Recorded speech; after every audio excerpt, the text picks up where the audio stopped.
The Assembly will hear an address by His Excellency Huril Suk-Ukna, President of Mongolia. I request protocol to escort His Excellency and invite him to address the Assembly.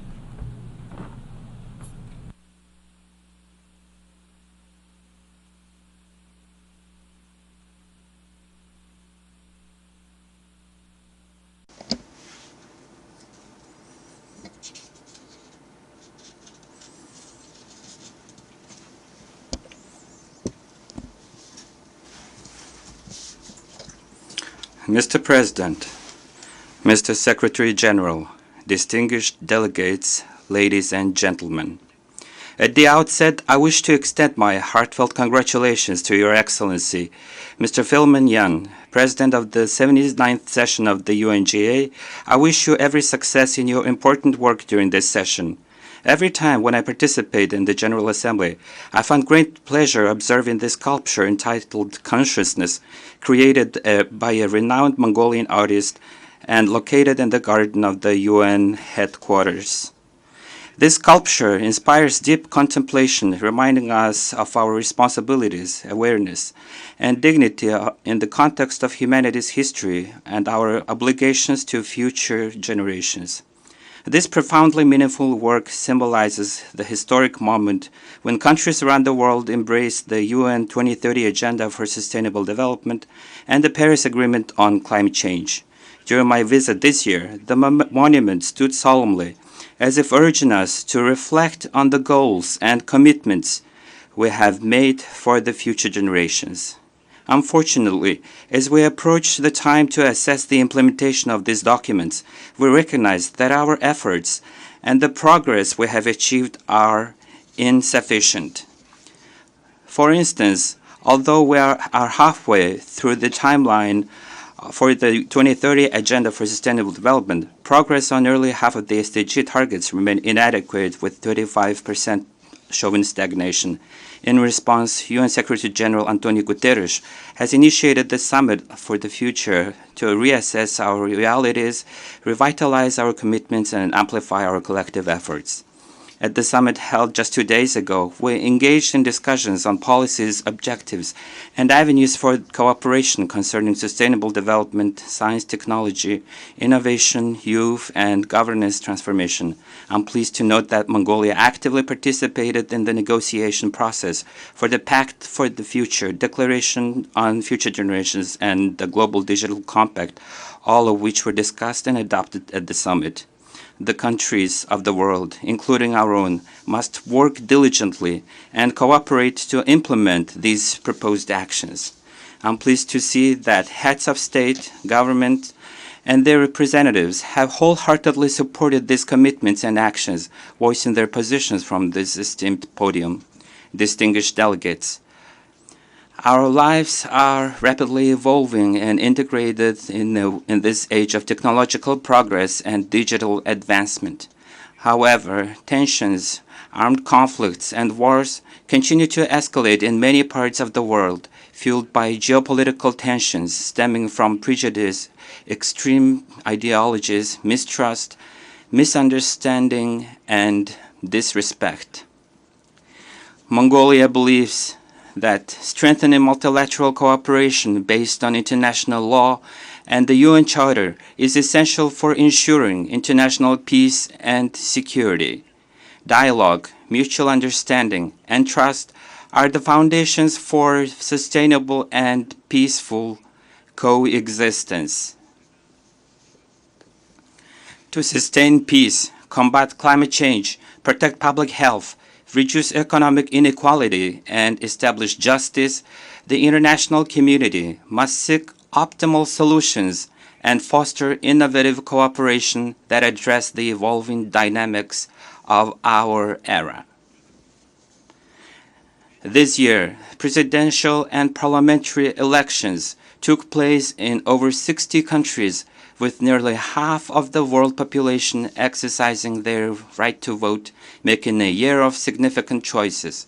In Mongolia, parliamentary elections were also held, And I would like to highlight that both domestic and foreign observers, as well as international organizations, have commended the elections for being successfully conducted within the legal framework. Mongolia has always consistently sought to contribute to the international community's efforts for peace, security, and sustainable development. In this regard, Mongolia has established diplomatic relations with all member states of the United Nations and is dedicated to strengthening and developing friendly relations and cooperation with all countries around the globe. As a nation that consistently pursues to a peaceful, open, independent, and multipolar foreign policy, Mongolia respects the pluralism inherent in the diverse histories, cultures, civilizations, religions, national interests, and development paths of countries around the world. We strive to develop international relations based on multipolar principles. Therefore, my country upholds the principles of the UN Charter, particularly the commitment to refrain from using force against the territorial integrity and political independence of any state. In addressing disagreement and conflicts, we call upon countries and nations around the world to prioritize diplomatic dialogue over confrontation, promote unity over hostility, and pursue collective goals rather than divisiveness in order to consistently cooperate in strengthening international peace and security. As Mongols, we have a rich history of valuing and seeking amicable solutions through dialogue. For centuries, Great Mongol Empire engaged through political and diplomatic means in its relations with neighboring, distant, allied, and adversarial nations. This included sending and receiving envoys and ambassadors, concluding agreements, fostering friendship, and negotiating, which are the practices that remain as the cornerstone of Mongolia's current foreign policy. The Gerege serves as a historical evidence of this legacy.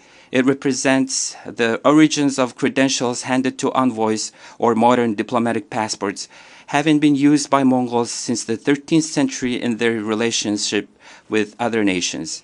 The Gerege is displayed as a historic artifact at the United Nations headquarters. In 2000, UN Secretary General Kofi Annan remarked that Gerege is an invaluable heritage gifted by Mongols to the international community, emphasizing that we have a lot to learn from the wisdom of Mongolian ancestors.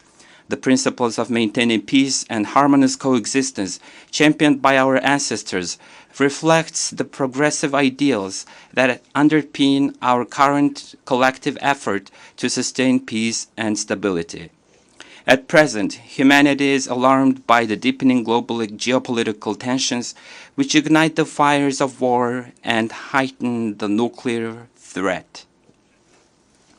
The collective efforts of countries around the world towards non-proliferation, disarmament, and the total elimination of nuclear weapons, as well as the expansion of nuclear weapon-free zones, must not be overlooked. Mongolia has made significant contributions to the elimination of nuclear threats by having its nuclear weapon-free status recognized at the international level. We reaffirm our commitment to continue pursuing and supporting nuclear weapon-free policies and initiatives. Mongolia calls upon all countries to collaborate in ensuring peace and stability, particularly in creating a world free from nuclear threats.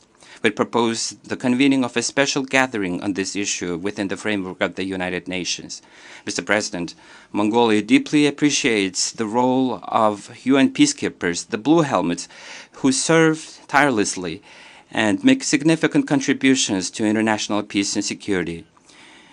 Due to various factors, such as international terrorism, brutal acts of extremism, and the growing number of refugees, Blue Helmets are confronted with increasingly complex tasks under more challenging conditions.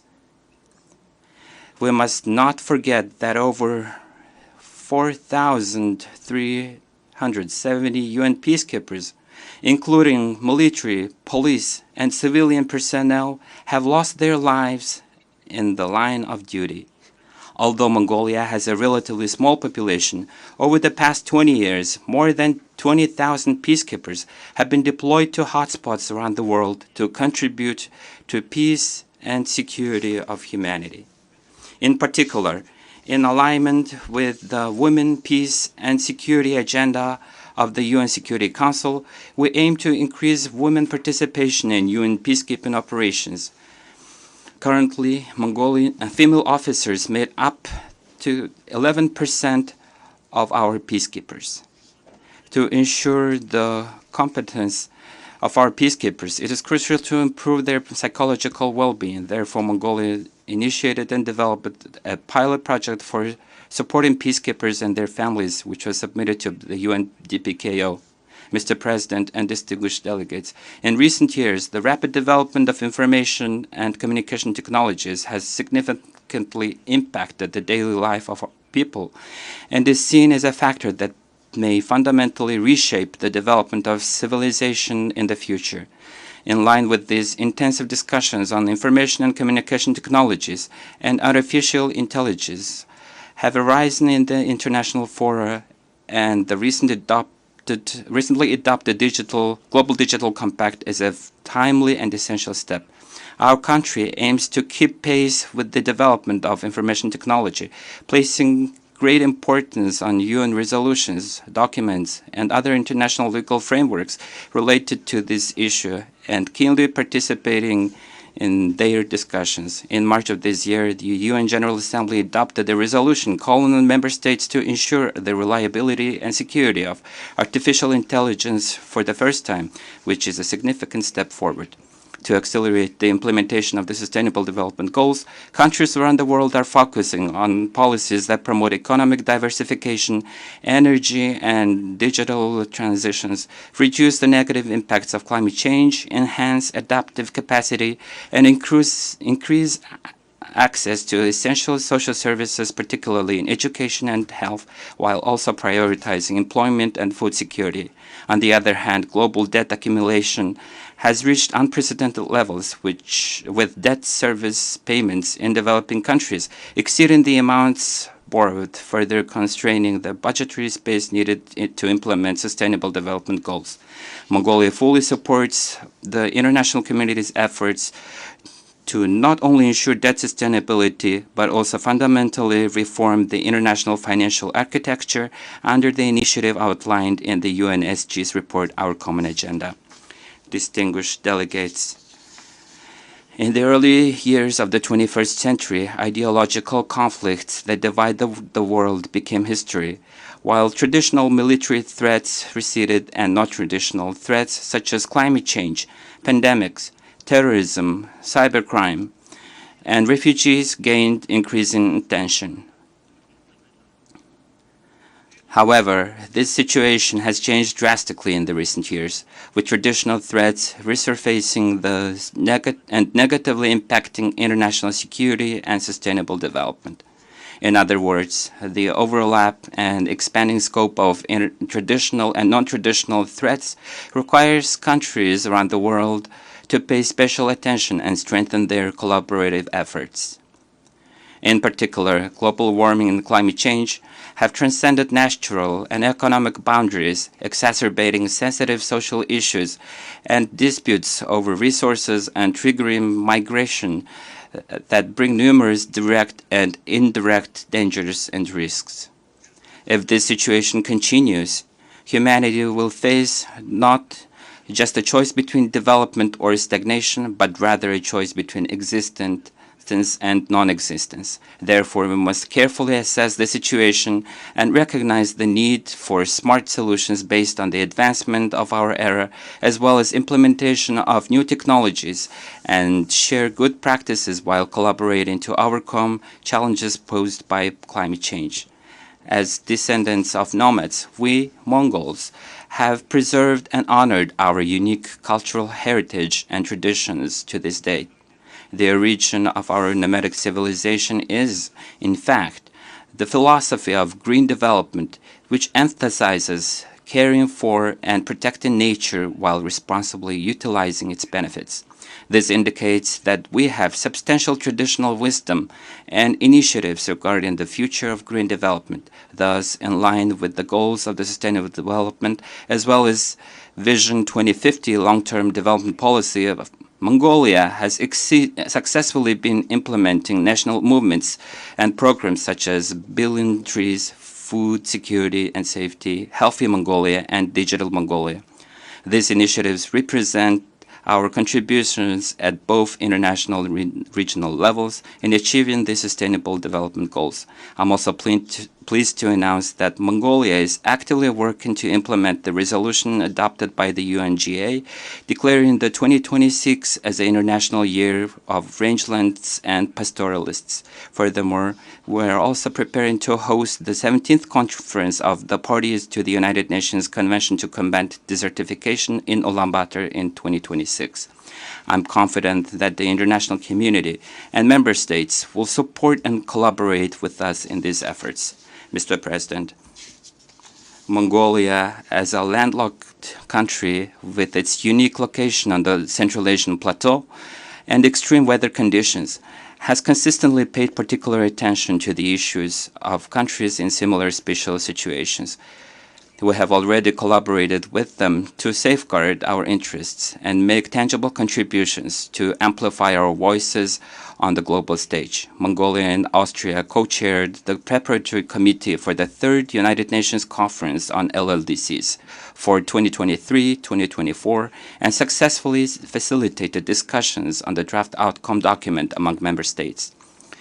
We're pleased that the draft of the action program to be adopted at the upcoming conference in Botswana next December includes innovative content outlining specific goals and measures to guide the development of LLDCs over the next decade. Therefore, we urge all LLDCs, transit countries, and all UN member states and development partners to engage at the highest level in the third conference on LLDCs and to contribute creatively to discussions for the successful implementation of the Program of Action. Mr. President, at the Fourth World Conference on Women held in Beijing in 1995, it was proclaimed that women's rights are human rights and human rights are women's rights, setting forth the significant goals of eliminating barriers to gender equality on the global stage. We, Mongols, have a long-lasting culture and tradition of honoring and respecting women with a history of Mongol queens and women who played crucial roles in governance and social affairs throughout our nation's history. This rich traditional and cultural heritage have continued to evolve, positioning Mongolia as one of the leaders in promoting gender equality in Asia. In its first constitution, Mongolia became the first country in Asia to guarantee equal rights for women, including the rights to vote and to be elected. This year we celebrate the centennial anniversary of the establishment of the National Organization for Women, the Mongolian Women's Federation. As we approach this historic anniversary, in 2023, we have implemented legal policy reform designed to enhance women participation in both social and political decision-making level. As a result, in the recent parliamentary election, 25.4% of elected members were women, exceeding the average rate of 21.2% in Asia. Moreover, in August this year, our country successfully hosted the World Women's Forum under the theme Towards a Green Future in Ulaanbaatar in collaboration with the United Nations. This forum brought together women leaders and from governments, international organizations, and influential representatives from diverse sectors, social, economic, and cultural, across 5 continents. They proposed numerous creative initiatives to enhance women's role and contributions toward achieving sustainable development goals, including economics, environment, climate change, food security, education, sports, culture, and the arts. I'm pleased to highlight that the Ulaanbaatar Declaration Towards a Sustainable Future was adopted as the forum's outcome document. Building on the momentum of the World Women's Forum, Mongolia will continue to actively promote gender equality and the empowerment of women. Mr. President, distinguished delegates, the General Assembly of the United Nations is the most important and honorable podium for amplifying the voice of ideas, and aspirations for international peace and security, well-being, and development of humanity. Mongolia has consistently supported the efforts of member states to reform the UN Security Council into a more equitable, accessible, transparent, effective, democratic, and responsible system. We also strongly advocate for further strengthening the United Nations' central role and coordination in global affairs. Our country believes that any international challenges and misunderstandings should be addressed through mutual understanding, trust, respect, and dialogue, and resolved within the framework of international legal norms. Therefore, I call on you, heads of states, governments, and distinguished delegates, to demonstrate exceptional leadership and make meaningful contributions to strengthen trust, mutual respect, and cooperation among the nations of the world in the crucial pursuit of global peace, security, sustainable development, and the well-being of humanity. May the eternal blue sky bless us with peace throughout the world. Thank you very much for your attention. On behalf of the Assembly, I wish to thank the President of Mongolia.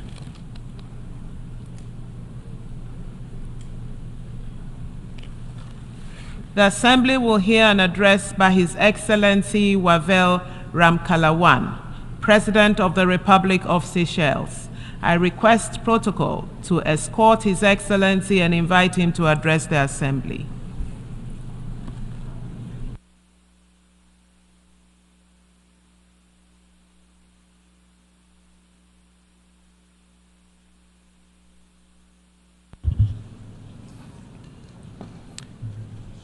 Mr. President, Excellencies, distinguished delegates, I would like first of all to extend my words of congratulations to Ambassador Yang on your election as President of the General Assembly for this 69th session. I wish also to thank Ambassador Francis for his diligent leadership during the 78th session. Mr. President, as the highest representatives of the peoples of the world, we meet every year in this institution, which promises to deliver peace, progress, and prosperity for all. We must be frank in our assessment of what we are doing for the people that we represent and their interests that we serve. For my people of the Seychelles, we must be critical of our approach to the challenges of today and plan for the challenges of tomorrow. The world is less secure than even just 1 year ago. Where we hoped that existing conflicts could be resolved, we find ourselves in a situation more tense and precarious. Flames stoked by competition and distrust threaten to engulf those who have no part in these conflicts, leaving us gripped by a fearful atmosphere of instability exacerbated by the worry of expanded warfare. We are in danger of losing sight of the values that bring us together, that transcend borders and cultures, that are understood in all languages and present in all ideologies. We must revert to our foundational principles of dialogue and cooperation.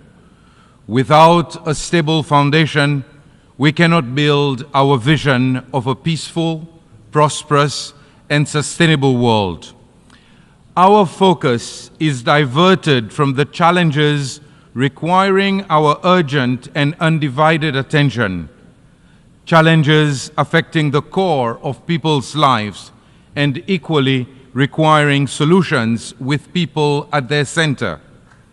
The climate crisis, ending poverty and hunger, ensuring that all have the indisputable right to a decent and dignified life. Our people have entrusted us to work together to find solutions. Mr. President, 79 years ago, the permanent members of the Security Council conferred upon themselves the great responsibility of ensuring international peace and security, to cooperate in good faith to save future generations from transgressions of the past. With this great responsibility comes the expectation that gross violations of the UN Charter be dealt with resolutely and impartially. We place our trust in them to act in the common interest to prevent conflict and preserve human dignity. The consequences of conflict are felt beyond the direct and intolerable suffering of victims in war zones and those displaced by fighting. In such an interconnected world, we are all subjected to inflationary pressures, elevated commodity and energy prices, and other disruptive effects. Widened and prolonged conflict risks affecting smaller states like Seychelles, trying not to get caught in the crossfire. It is not our intention to lecture the world powers, nor attempt to prescribe solutions to complex issues. We simply wish to remind you of your duty and be reassured that geopolitics will not supersede human rights and international law. Since its formation in 1946, the Security Council has remained largely unchanged. Most of Africa was under colonial rule then. Seychelles joins the call for the UN and the Security Council to deliver the reform being appealed for by so many, with the objective not to hinder its work, but to bring inclusivity and perspective. It is time to correct one of the many injustices to which Africa has been subjected. Permanent membership of the world's primary peacekeeping institution is a necessity. The consideration by the Council of critical issues such as sea level rise brought by Malta last year and the broader climate security nexus has proven that it is capable of reflecting new realities. The proposal of the United States to include a rotating seat for small island developing states is a welcome and progressive one. Mr. President, climate change remains the foremost challenge facing humanity, and failure to address its effects will devastate current and future generations. As a small island state, Seychelles understands what it means to be vulnerable, a vulnerability that cannot be ignored in the future we see for ourselves. We are on the front lines of the climate crisis, which poses irreversible threats to our people, our economy, and our way of life. Rising sea levels, extreme weather events, and the degradation of our oceans are stark reminders of the urgent need for global action on climate change. We have all made commitments, pledges, and promises to achieve large-scale reductions of emissions, to keep the goal of limiting global warming to 1.5 degrees, to boost adaptation, to deal with extreme weather disasters, and build resilience to address future impacts. But words are nothing without deeds, and we have to act urgently, in unity, to make the necessary transition to a more sustainable future. It is a choice, conscious and intentional, to continue down this path and decide that business as usual in pursuit of short-term goals is acceptable. Mr. President, world military expenditure has increased for the 10th consecutive year, reaching $2.5 trillion in 2023. This makes even the highest estimates of the funds, $100 billion needed for loss and damage, seem modest and insignificant. This is a worrying reflection of the world's priorities. It is unfair for SIDS to suffer the consequences of these choices. We simply do not have the means to cope with the disastrous effects of climate change. Here I want to thank those who have contributed to the Loss and Damage Fund. The pledges made following COP28 should not be mere attempts to pacify us who have been calling for remediation. We hope to take it as a token of ongoing commitment and continued action given the expected rise in costs of dealing with climate change. As the Secretary General said yesterday, those who shoulder the blame should foot the bill. The international community cannot hope to advance sustainable development when some race ahead while others are left to struggle. No one should be left behind, lest we forsake future generations to a bleaker world. The obligations outlined in the Paris Agreement are the lifelines that give us a chance if all states did their utmost to adhere to them. Our reliance on fossil fuels is unsustainable and detrimental.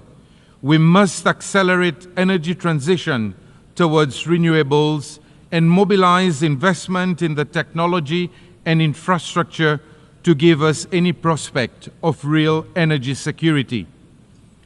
Seychelles' focus remains on nature-based solutions to combat climate change while ensuring economic sustainability and environmental preservation. Our blue bonds demonstrate the potential to harness capital markets for financing the sustainable use of marine resources. Mr. President, ambitious and innovative strategies of securing long-term economic development are futile without finance that is accessible and sustainable. The average debt to GDP ratio in SIDS exceeds 70%. It is crippling and impedes our development by diverting critical resources away from where they are most needed, in infrastructure, education, and healthcare. Our vulnerabilities have been expounded, yet our borrowing costs remain high. Instead of concessions, we are penalized for our vulnerability.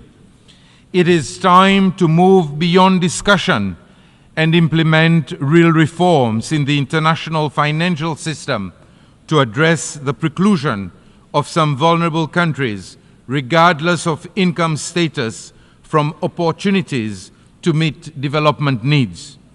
We must also recognize the humanitarian consequences of economic policies.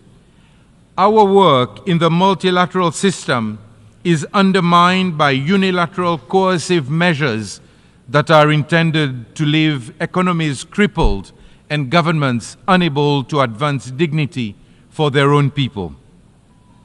Mr. President, the multilateral system remains our best hope for addressing the challenges we face.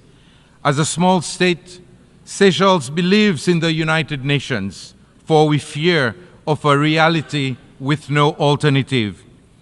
In a world more interconnected than ever, multilateralism is the network that links our shared values to achieve the vision that we have for our world, one that is defined by our common interests and not by our differences. We are here to solve problems, not exacerbate them, to listen and not to dismiss. We put our faith in this institution because we must prove to the world that we can work for it, but it is up to us to make it work. In 2023, we adopted the BBNJ agreement, and this year, Seychelles became the 4th state and the first in Africa to ratify it. We urge other countries to hasten its ratification so as not to delay its entry into force. This year's 4th SIDS conference in Antigua and Barbuda shone a timely light on the challenges that we face in a global economic landscape for which we are ill-equipped to navigate. The Antigua and Barbuda Agenda for Seeds provides the blueprint for action over the next decade, and we call on the international community to commit to its implementation. The MVI resolution adopted here last month also represents a triumph of the multilateral system to consider new approaches to complex and evolving issues. Its data and findings deliver the empirical grounding for what we know to be true, that a single-layered approach to development is no longer accurate nor adequate. A better understanding of precisely these multidimensional vulnerabilities will be crucial for the decisions that we take, and more importantly, those taken on our behalf. The Pact for the Future, just adopted, should rightly usher in a new era of engagement based on mutual interest and mutual respect. We must use it to bridge divisions between nations on critical issues of human rights, gender equality, and the rule of law. One that accelerates the implementation of the SDGs and shapes the international financial system more fairly. One that adapts responses to global crisis in a more coordinated way, and one that restores peace with a promise to preserving it in the future. For Seychelles, the Declaration on Future Generations should signal our commitment to safeguarding the rights of all people who will be born by the end of this century, most of whom in developing countries. People who should not be born into hardship. We must envision a world where survival is not a struggle, a world that ensures everyone's rights to prosperity. Basic rights should not be difficult to provide. Mr. President, I firmly believe that these are the foundations on which our cooperation and progress should be built, the things that our people need the most, and what should guide us to building a world that is more secure and sustainable. Let us strive to be the architects of a world where no one is left behind. I thank you. On behalf of the Assembly, I wish to thank the President of the Republic of Seychelles. The Assembly will hear an address by His Excellency Peter Pavel, President of the Czech Republic. I request protocol to escort His Excellency and invite him to address the Assembly.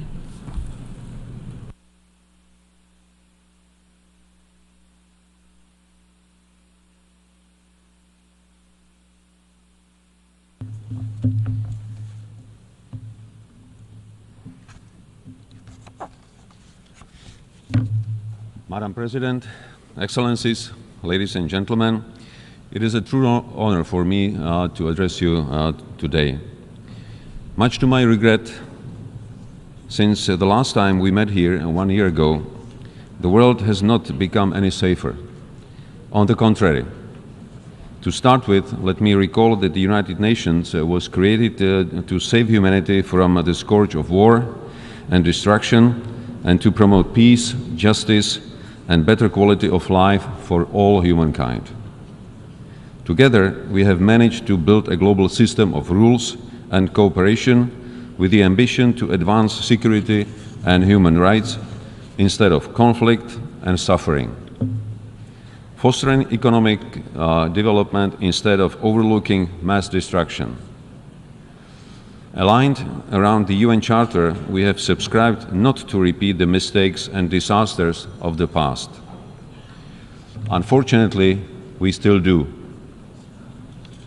The world and its citizens need and deserve an effective UN that can respond quickly when needed and deliver better on our shared global commitments. Without a functioning multilateral system, alternative and exclusive structures would lead to more fragmentation and less predictability. It is our duty as national and global leaders to find common solutions to the most pressing problems before they get out of hand. Finding a compromise is never easy. It requires time and patience. Only if we realize that together we can achieve much more than when antagonized, can we make our nations and the United Nations truly united behind common goals. A comprehensive reform of the UN Security Council is long overdue. Making the Council more effective, inclusive, accountable, and better reflecting today's realities by strengthening the voice of underrepresented regions is crucially needed. In the face of unjust and unprovoked Russian war against Ukraine, we must realize that Security Council membership is not a carte blanche. No one has the right to abuse power and bully other members of the international community without sanctions. Together, we must exercise more pressure on Russia to end its unjust and brutal war. The Peace Summit in Switzerland clearly confirmed that peace in Ukraine must be based on international law and principles of sovereignty and territorial integrity. The cynical nature of Russia's policy and its disinterest in genuine peace talks has global consequences. These include impairing nuclear safety, diminishing food and energy security, and damaging rules-based international order. Czechia calls on those who have not yet supported our common effort to evaluate the possibility of signing the joint declaration agreed at the Peace Summit in Switzerland. So far, many with the aspiration to become respected regional or global actors have remained silent. But respect cannot be forced. It can only be earned. Let us not forget that hesitation strengthens the aggressor. If you remain silent to injustice and aggression, soon there will be others waiting in line to see how far they can go in bending international rules as they please. Some of you might think that Russia's actions against Ukraine are just another regional conflict and both sides need to go halfway. But there is no such thing as just a regional conflict. Conflicts in one part of the world cause food insecurity and create refugee waves in other. With globalization, our security and prosperity starts way beyond our own borders. Being fully aware of that, Czechia is committed not only to security of Europe, but also in Middle East, Africa, and elsewhere. I applaud the fact that many nations, including African, spare no effort to achieve and safeguard peace and security in their own regions and far beyond. Czechia will continue to engage with African countries and closely listen to their views and needs. I believe that despite political differences, together we can create mutually beneficial partnerships based on the principle of equality, mutual respect, and without any historical burden or future material demands. Africa is a continent with huge economic potential, which is waiting to be unlocked. We want to see Africa flourish, enhance its capabilities, and create opportunities and jobs for young people. The last topic I want to touch upon is cybersecurity and technology. With progressing digital transformation and our increasing reliance on advanced technology, the gravity and scale of cyber threats are increasing and respect no borders. Cyber espionage and attacks against our hospitals, media, infrastructure, national institutions and businesses aim to destabilize our democratic system and undermine its principles. Just as offline, we cannot allow the cyberspace to become a lawless criminal world. The agreed framework of responsible behavior of states in cyberspace should guide us in our effort to strive for a safer online world. The security of cyberspace will depend on the capacities and effort of all responsible states to enhance their own cyber capabilities. Czechia is taking its commitment to the protection of global cyberspace security very seriously. We will continue providing assistance to our partners in Africa, Asia, and South America so that together we can improve our resilience and to protect our citizens even better.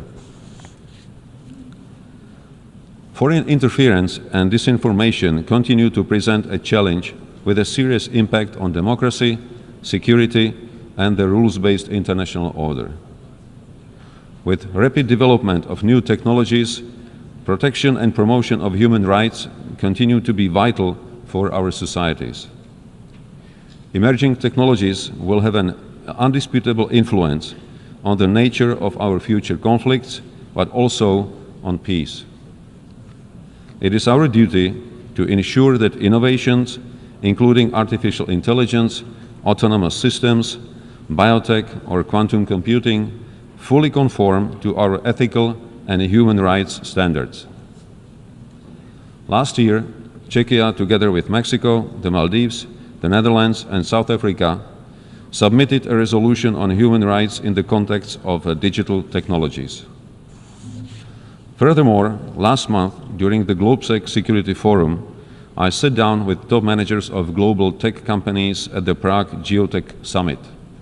I was glad to hear that they are fully aware of their responsibility and fully committed to contribute to the resilience of democracy. Madam President, ladies and gentlemen, the challenges we are facing are global, and we can only succeed if we fully commit ourselves to collective action and more cooperation. The quality of our governance will be judged by our actions and whether we leave this world in a better condition for future generations. I would like to thank everyone who is tirelessly working to make our planet a safer and more secure place for all. That is what really matters. Thank you for your attention. On behalf of the Assembly, I wish to thank the President of the Czech Republic. The Assembly will hear an address by His Excellency Volodymyr Zelensky, President of Ukraine.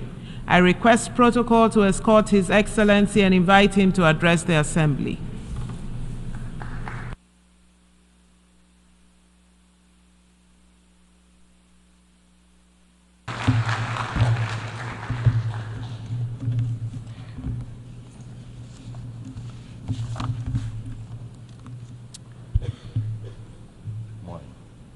Thank you very much. Dear leaders, Your Excellencies, today I want to tell you about a day that has already passed and a day that must never come. On the night of March 4th, 2022, I received one of the most terrifying reports since the beginning of a full-scale Russian invasion against Ukraine. The report was about Russian tanks firing directly at the buildings of our Ukrainian nuclear power plant, the Zaporizhzhia nuclear power plant, the largest one in Europe, 6 nuclear reactors. The Russian army stormed this facility just as brutally as any other during this war, without thinking about the consequences, possibly disastrous. This was one of the most horrifying moments of the war, when no one could know how Russian strikes on the nuclear facility would end, and everyone in Ukraine was reminded of what Chernobyl means. Now, the Zaporizhzhia nuclear power plant remains occupied by Russian forces, unfortunately, and it's at risk of a nuclear incident. This is the major source of radiation danger in Europe, possibly in the world. That's why in the peace formula I presented, the first point is about nuclear safety. In Ukraine, we know exactly what we are dealing with. And I want to thank you, the General Assembly members, for adopting a resolution in July this year on the safety of nuclear facilities in Ukraine. Most in the world understand what's at stake. The General Assembly demanded that Russian return control of the Zaporizhzhia nuclear power plant to Ukraine. Only then real nuclear security will return to Europe and the world. And now about the day that must never come.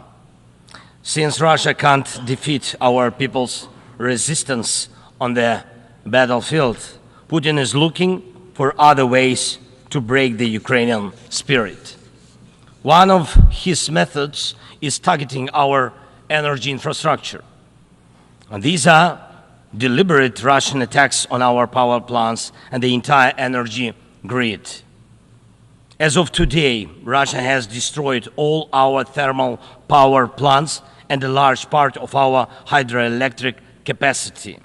This is how Putin is preparing for winter, hoping to torment millions of Ukrainians, ordinary families, women, children, ordinary towns, ordinary villages. Putin wants to leave them in the dark and cold this winter, forcing Ukraine to suffer and surrender. Just imagine, please, your country with 80% of its energy system gone, with such a destroyed part of the system. What kind of life would that be? Recently, I received yet another alarming report from our intelligence. Now Putin does seem to be planning attacks on our nuclear power plants and their infrastructure, aiming to disconnect the plants from the power grid. With the help of satellites, by the way, ladies and gentlemen, satellites of other countries. Russia is getting images and detailed information about the infrastructure of our nuclear power plants. But what does this really threaten? Any missile or drone strike, any critical incident in the energy system could lead to a nuclear disaster. A day like that must never come. And Moscow needs to understand this, and this depends in part on your determination to put pressure on the aggressor. These are nuclear power plants. They must be safe. Ladies and gentlemen, 2 years ago, in the fall of 2022, I proposed a comprehensive strategy to end the war and to ensure security, and I presented the peace formula at a highly inclusive political platform for world leaders, the G20 summit in Indonesia, representing billions of citizens from all parts of the globe. And it's important for us that all these people can understand us, understand that Ukraine wants to end this war more than anyone in the world. War always poses a threat to many. You all see in the media and read in reports what is happening in Ukraine because of Russia's war. It's something many are imagining happening to themselves.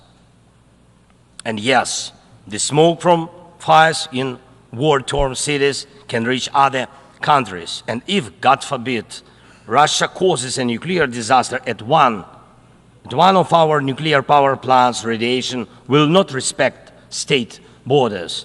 And unfortunately, various nations could feel the devastating effects.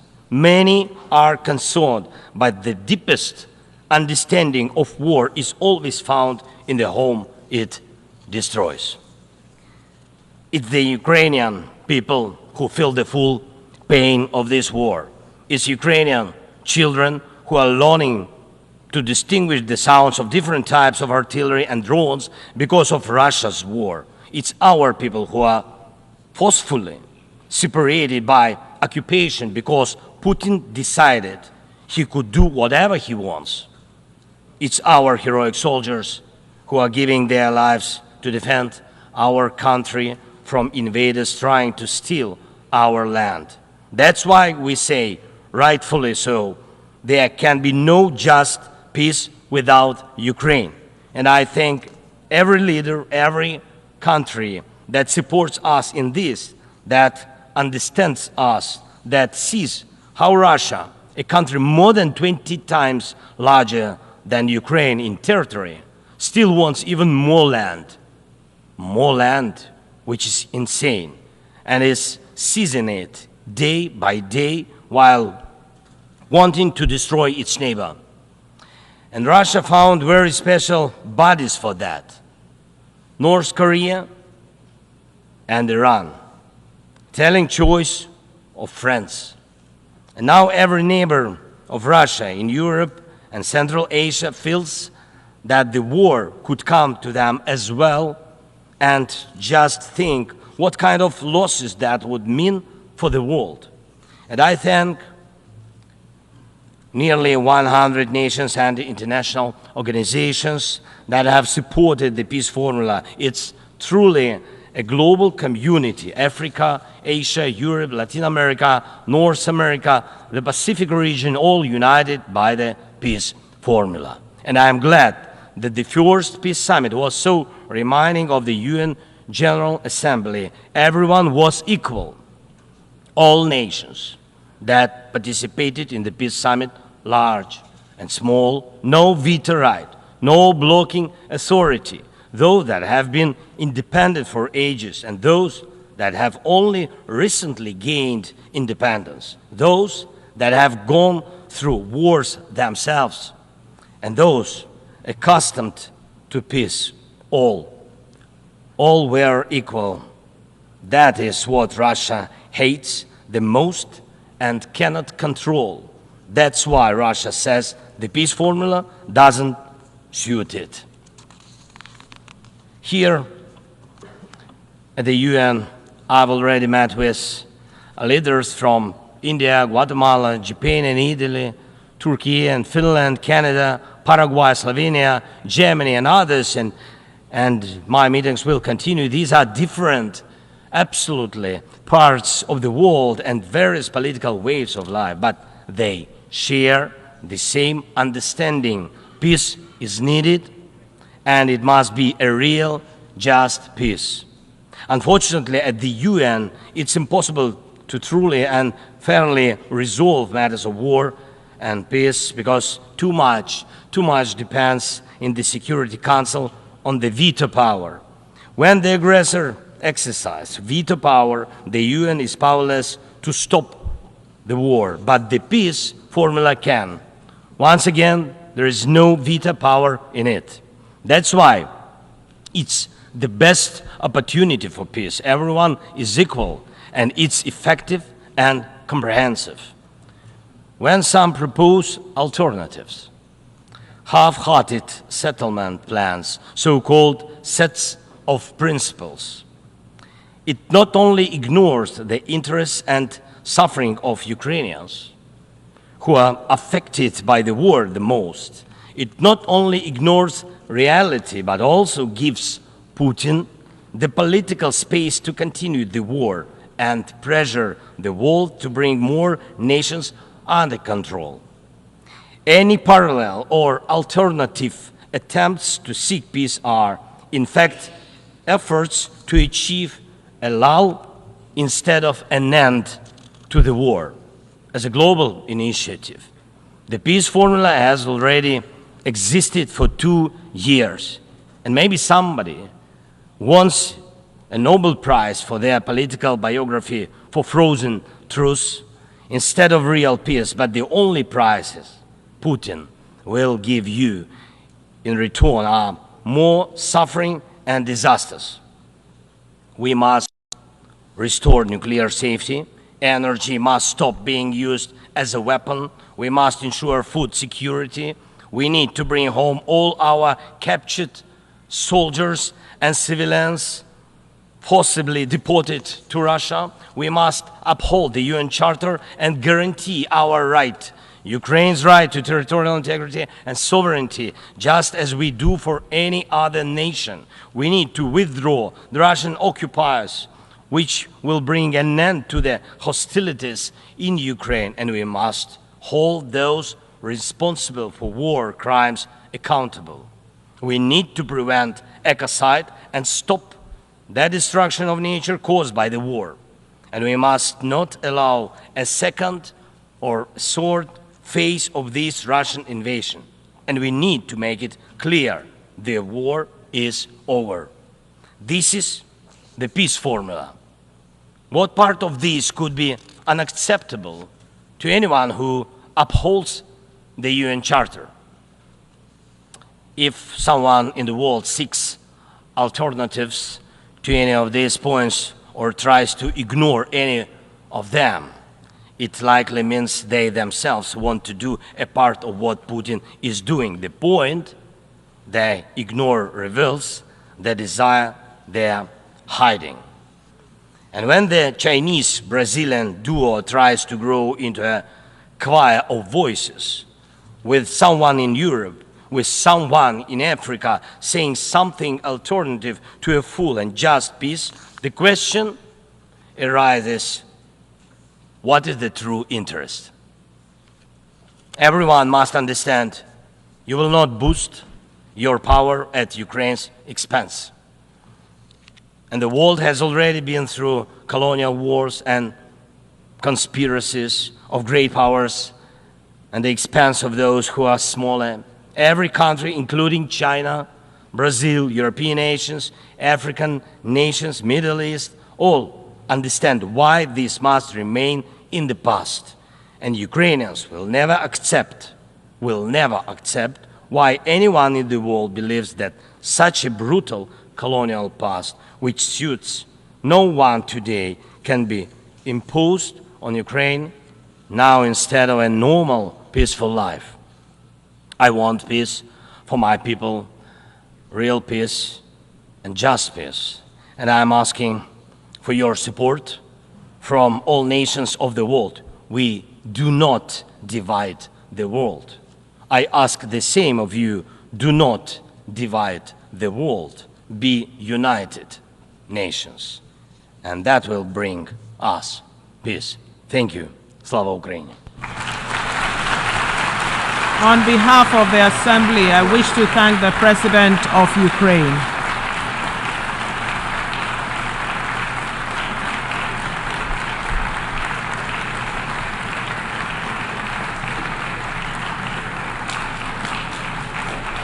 The Assembly will hear an address by His Excellency Nana Addo Dankwa Akufo-Addo, President of the Republic of Ghana. I request protocol to escort His Excellency and invite him to address the Assembly.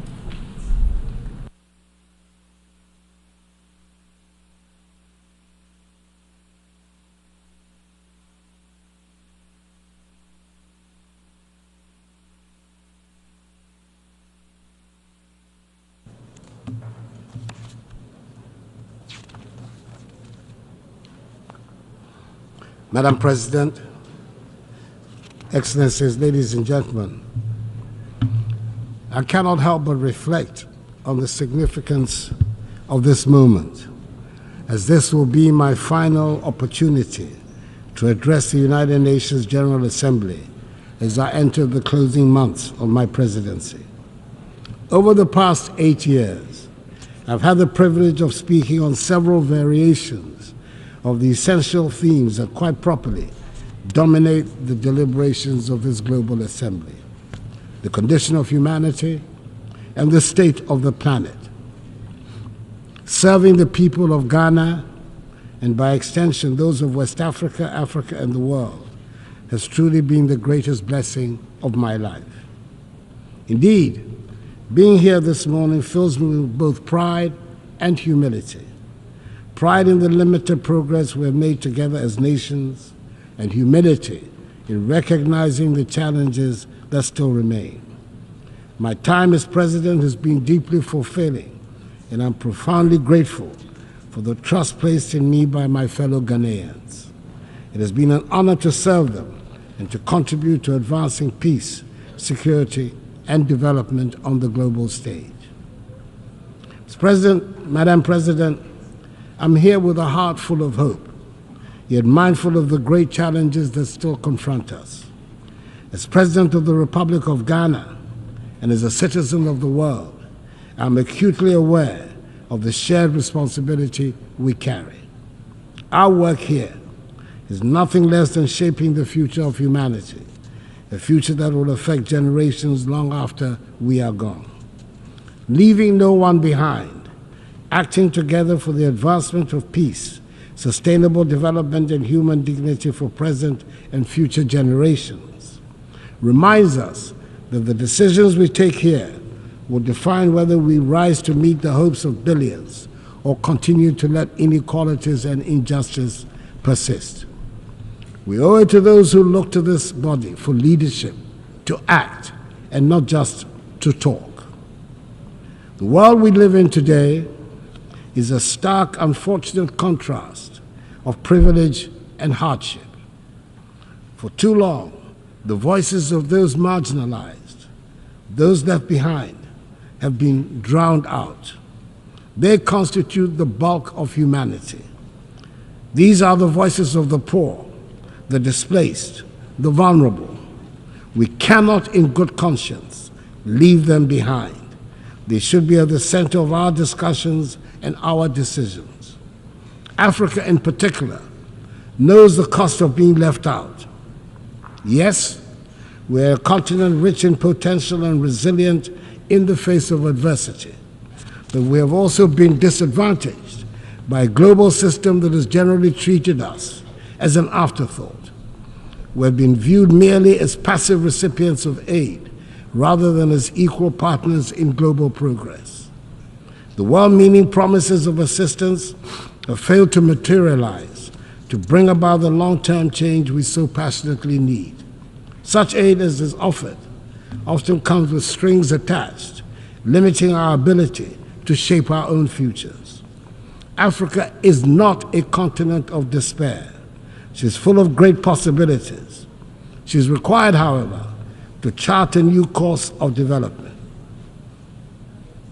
Our young population is filled with energy, creativity, and ambition. The people of Africa are not asking for handouts. They're demanding opportunities in a new global architecture so they can have access to education, healthcare, and jobs to be able to build better lives for themselves, their families, and their descendants. In Ghana, we've taken bold and decisive steps to ensure that no one is left behind in our national development, and we have shown that it is possible. Our flagship free senior high school policy has benefited 5.7 million young people, many of whom would have been denied the opportunity to learn, to dream, and to succeed.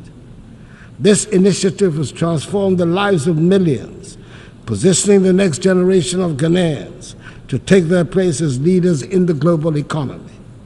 But this is just the beginning. We need a global commitment to ensure that every child, no matter where they are born, has access to quality education. A world where children are left unprepared for the challenges ahead is not a just world. Beyond education, we've also prioritized health care for our people. Through Agenda 111, my government has embarked on the largest ever healthcare infrastructure project in Ghana's history. This initiative is constructing 111 hospitals across the country, ensuring that even the most remote regions have access to modern healthcare facilities.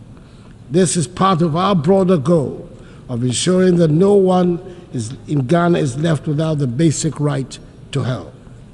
We've also taken significant steps to boost food security and economic growth through the Program for Planting for Food and Jobs. This initiative has improved food production, created jobs, and enhanced incomes for millions of Ghanaians. It is a clear demonstration that with the right policies and investments, we can transform our agricultural sector and ensure that no one goes hungry. In the same vein, our one district, one factory policy is transforming the industrial landscape of the nation, generating the structural transformation of our economy, which is our major strategic objective. And in addition, Ghana has embraced in full the teachings of the Fourth Industrial Revolution and is actively pursuing an agenda of digitalization. Under my administration, we've revolutionized public service delivery by integrating technology into governance. From the introduction of the Ghana card, which has streamlined identification and access to services, to the digitalization of the country's land registry, these reforms have enhanced transparency, efficiency, and accountability. Digitalization has improved the lives of ordinary Ghanaians and has also laid the groundwork for sustainable economic growth in the digital age. And let us not forget the strides we have made in enhancing the rule of law and governance. Through reforms in the judicial system, strengthening our democratic institutions, and promoting transparency, Ghana continues to be a beacon of good governance in Africa.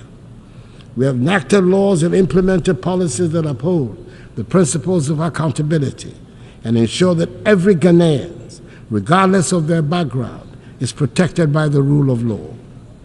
Madam President, it is impossible to address the challenges of today without speaking of the contradictions that exist within this global institution. We gather here to discuss peace, but wars continue to ravage nations. We speak of justice, yet justice endures. Take the Russian invasion of Ukraine, for instance. Millions of lives have been uprooted. Thousands have lost their lives, and yet the Security Council has struggled to respond decisively, just as it is struggling to make a decisive intervention in the tragic ongoing war in Gaza and the Lebanon. The structure of the Council reflects a world that no longer exists, and its failure to act in times of crisis raises a difficult question. What is the purpose of the Security Council if it cannot intervene when the world needs it most? Reforming the UN Security Council is a matter of fairness and necessity. The current structure, created in 1945, no longer reflects the realities of today's geopolitical and economic landscape. Africa, Latin America, and South Asia remain underrepresented despite their significant influence on global affairs. This lack of representation undermines the legitimacy of the Council's decisions, and the use of veto power by a few permanent members often paralyzes its ability to act effectively during crises. Reform is essential to ensure that the Council is more inclusive, democratic, and responsive to the complex challenges we face today. The world has changed, and the Security Council must change with it to maintain its relevance in promoting global peace and security. For years, I've championed the need to reform the Security Council as per the Ezulwini Consensus, the common African position on UN reform, which calls for Africa to have permanent seats on the Council. It is incomprehensible that a continent of 1.4 billion people has no permanent voice in shaping decisions that affect global peace and security. The time for half measures is over. We need a Security Council that is fit for purpose in today's world. It is heartening, however, that finally the demand for reform has found acceptance by leaders of 2 of the 5 permanent members, President Joe Biden of the United States of America and President Emmanuel Macron of France. Hopefully, the others will soon follow suit. We must also recognize that the fight for peace goes beyond government actions. It is a fight for humanity itself. In Africa, we have often borne the brunt of conflicts, sending our troops to peacekeeping missions with limited support from the global community. While I'm pleased to see the UN now taking steps to finance peacekeeping in Africa, an outcome of Ghana's presidency of the UN Security Council, we must go further. Peacekeeping alone is not enough. We must address the potential causes of conflict, poverty, inequality, and lack of opportunity. True peace comes from investing in education, healthcare, and economic development. However, peace cannot be imposed from the outside. It must be built from within. African nations must take ownership of their security, and the African Union needs to strengthen itself to be able to respond swiftly to threats. Madam President, as I speak today, ongoing developments in West Africa are deeply troubling. Military coups in Mali, Guinea, Burkina Faso, and Niger threaten the democratic progress we have worked so hard to achieve within the ECOWAS community. These coups are stark reminders that democracy is indeed fragile and must be continually nurtured. In Ghana, however, we will remain resolute in our commitment to democracy. As my presidency draws to a close, I want to assure this Assembly that the upcoming 2024 elections in Ghana will be free, fair, and transparent. Ghanaians have demonstrated time and again in the last 3 decades their strong attachment to democracy, which they will not permit to be undermined. The Electoral Commission, supported by Ghana's security services, is well equipped to ensure that the will of the Ghanaian people is respected. Ghana has long been a beacon of democracy in Africa, and we intend to keep it that way. The 2024 elections will be proof of our enduring adherence to the rule of law, transparency, and the principles of democratic accountability that have guided our nation in recent decades. Madam President, we find ourselves at a pivotal moment in history. The decisions we make today will shape the future of our world. We can choose to act with courage, compassion, and a commitment to leave no one behind, or we can choose inaction and allow the suffering of millions and the degradation of the planet to continue. Let me end by reminding us all that the future is not something that simply happens. It is something we create. We have the power in this room to change the course of history. Let us not shy away from that responsibility. Let us act now, and let us act together. I wish you God's blessings in all your current and future deliberations, and I thank you for your attention. On behalf of the Assembly, I wish to thank the President of the Republic of Ghana.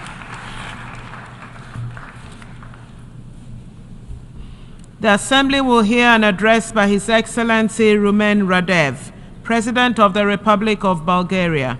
I request protocol to escort His Excellency and invite him to address the Assembly.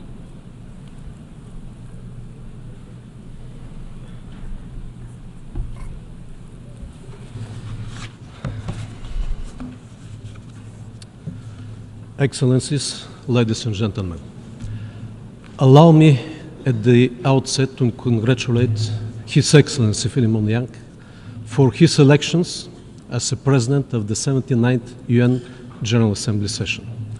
I believe that under his leadership and through his vision, the international community will move forward on the agenda of strengthening the values of the UN Charter, an effort that the humanity now needs the most. Our world faces a range of complex problems, from the unprecedented challenges to the global peace and security, to the escalating climate crisis and the persistent inequalities. We are confronted with a complex array of issues that require our immediate attention and concerted effort. We need to light the spark that ignites change.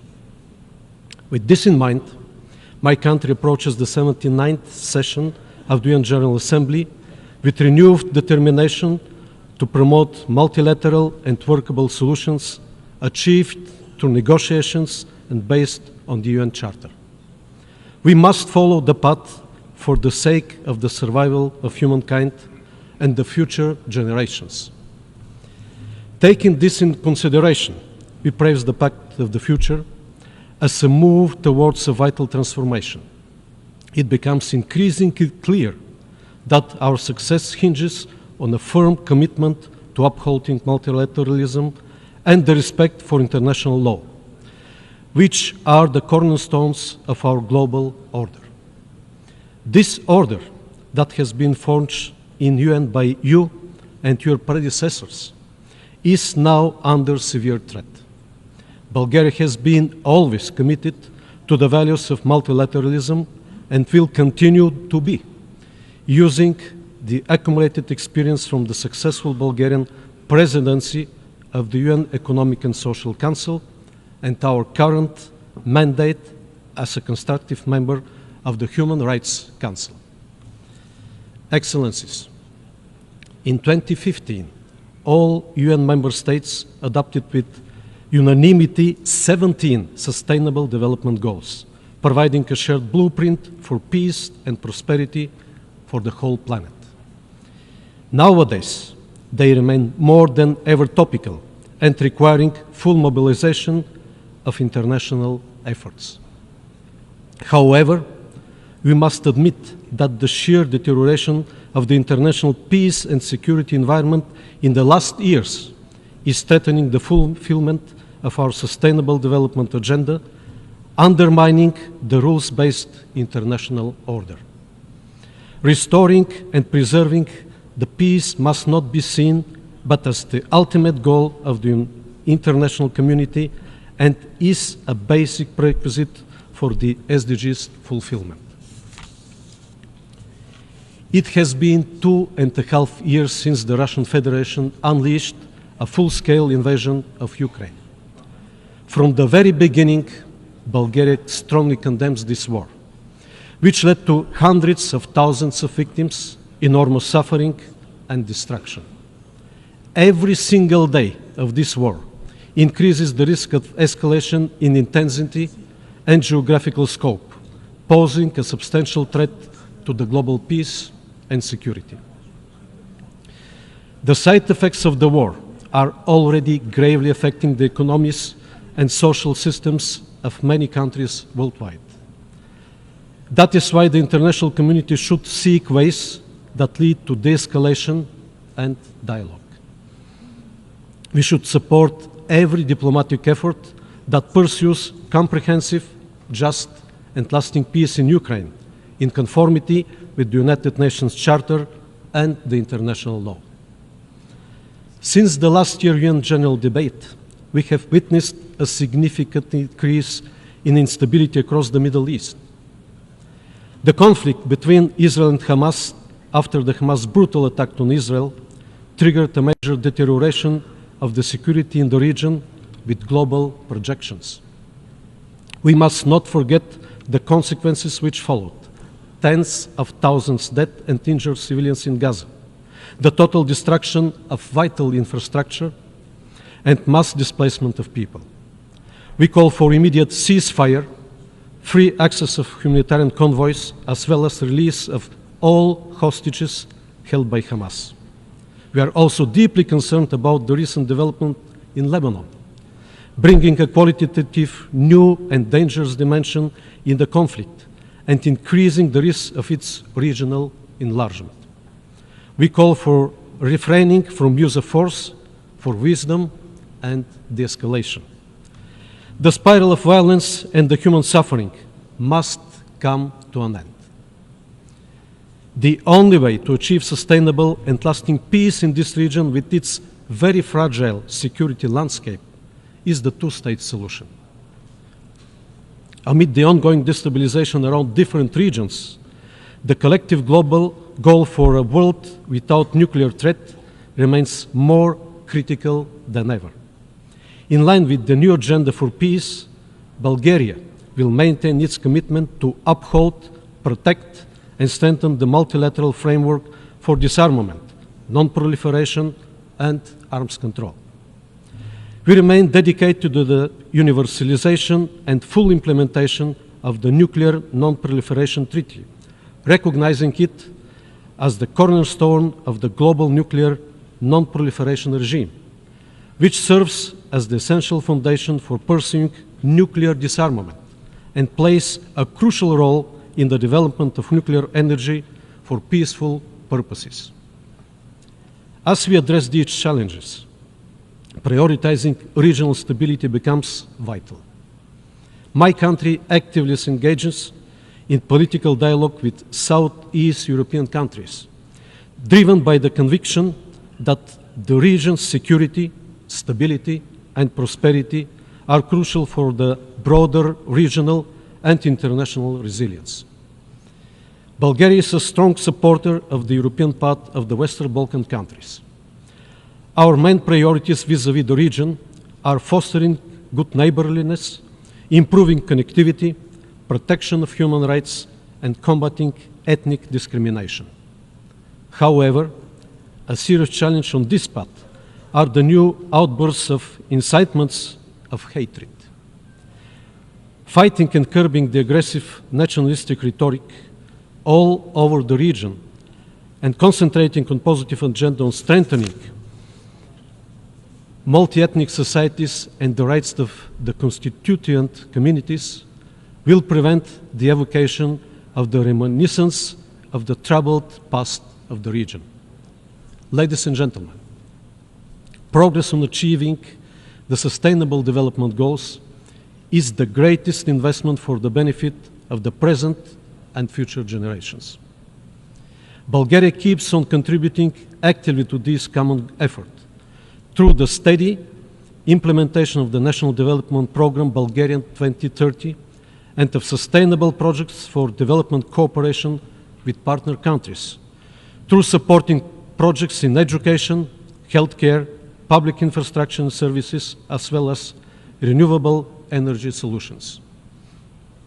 We face a growing number of places around the world where warring dynamics in terms of governance, democracy, and human rights emerge.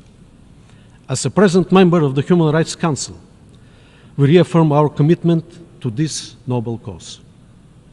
Bulgaria has never looked the other way, and this speaks up through our domestic policies, our membership in the Human Rights Council, our work as a co-chair of the Group of Friends of Children and Sustainable Development Goals, Vice President of UNICEF Bureau, member of the Executive Board of UN Women, and through our support for initiatives that empower the General Assembly and aim at accountability.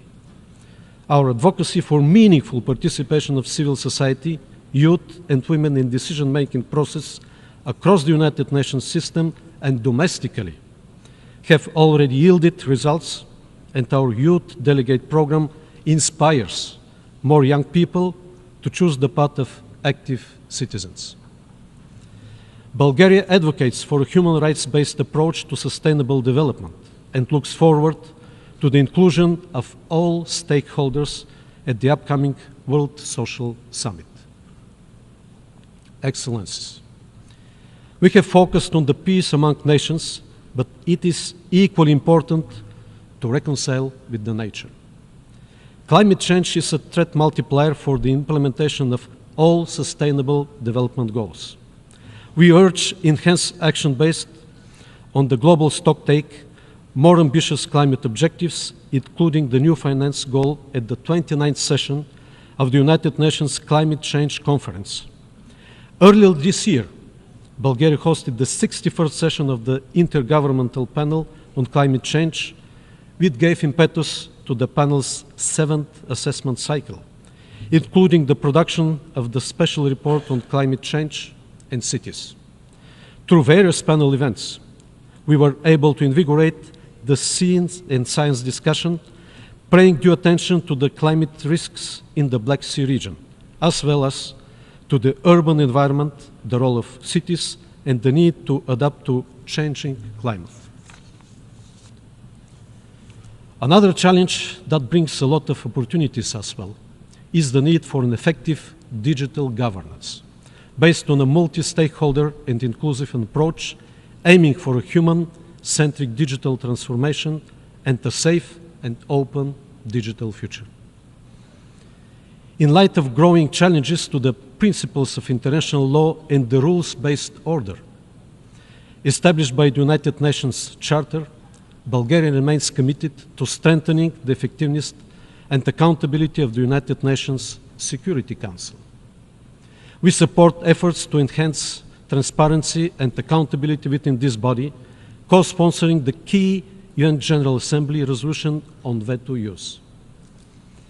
Bulgaria emphasizes the need for greater effectiveness and prioritizes securing an additional non-permanent seat for the group of Eastern European states in a reformed Council. Ladies and gentlemen, let us reaffirm our commitment to addressing these global challenges with firmness and determination. The action we take today will define the future, and with courage and unity, we will rise to meet the opportunities that lie ahead. Thank you for your attention. On behalf of the Assembly, I wish to thank the President of the Republic of Bulgaria. The Assembly will hear an address by His Excellency Chandri Kapesad Santoki, President of the Republic of Surinam. I request protocol to escort His Excellency and invite him to address the Assembly.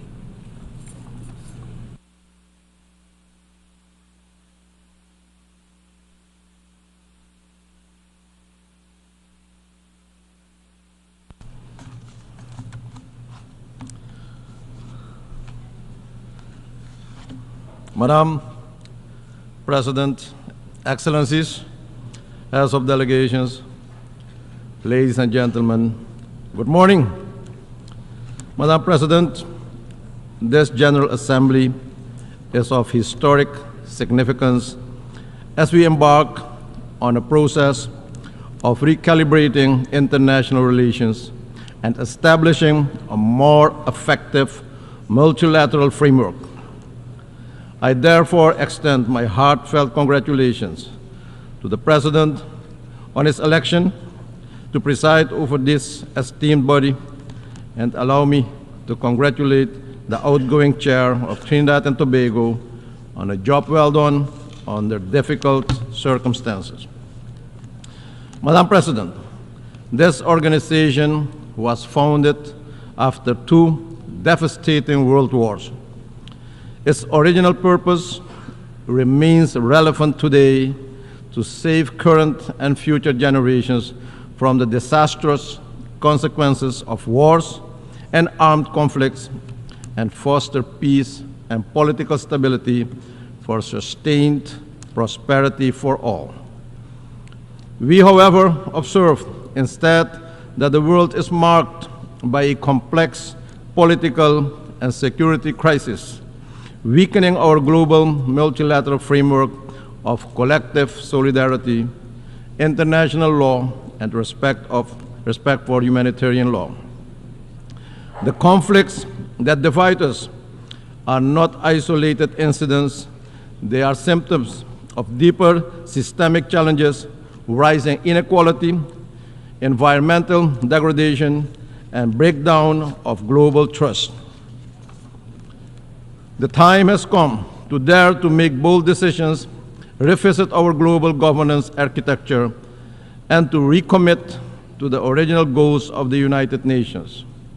Madam President, with statistics showing that countries are off track on the 2030 Agenda for Sustainable Development, while projections estimate that almost 600 million people will continue to live in extreme poverty in 2030, that is incumbent on us to close the gap between aspiration and financing. I wish to emphasize the urgent need for accelerated reforms and coordination within the international financial architecture, especially the international financial institutions. The Multidimensional Vulnerability Index, MVI, offers a comprehensive and inclusive framework that goes beyond traditional metrics to capture the true complexity of the vulnerabilities of small islands developing and low-lying coastal states. We urge that the MVI is embedded in the operations of the international financial institutions, especially the International Monetary Fund, and the World Bank. Apart from the MVI, we see other financial obstacles in place that have a major negative impact on our ability to generate development, especially de-risking measures of international banks, which are based on general assessments, do not consider the country's reality and the severe impact on development objectives of the country. This must be addressed head-on if we want to be inclusive rather than exclusive. My country, Suriname, can attest to the importance of urgent need to reform the global financial and political system and to build greater trust in the multilateral system. Because of our ranking, we are not eligible for several global financial instruments to the detriment of my people. Since taking office in July 2020, my government has successfully started a policy of financial economic reforms, including restructuring the debt portfolio supported by an IMF program and international financial institutions. The impact of the various crises and national efforts to reform the economy has not been easy for the population, but we are on the road to recovery now. Macroeconomic stability has been achieved. We established a social safety net and increased several social benefits, all meant to make sure that we did not forget or excluded that part of our population from restoring a healthier economy. Madam President, 2024 statistics reveal that progress in the area of climate action is inadequate, with global greenhouse gas emissions still rising. Despite the need for reductions, climate action can no longer be postponed nor ignored. Soon, we'll meet in Azerbaijan for COP29. Madam President, will we be repeating ourselves with empty promises and pledges, or will we take decisive action to save this planet from extinction? Madam President, Suriname is committed to the Paris Agreement. Suriname has also submitted ambitious nationally determined contributions and has recently started the process of carbon credit trading. Suriname aims to remain a carbon-negative country with a high level of biodiversity and more than 90% forest coverage. With this conscious choice to limit deforestation, we sacrifice economic development for our people. For this, Madam President, we are not compensated while everyone benefits from our decision. Carbon negative and carbon neutral countries must be supported for maintaining that status.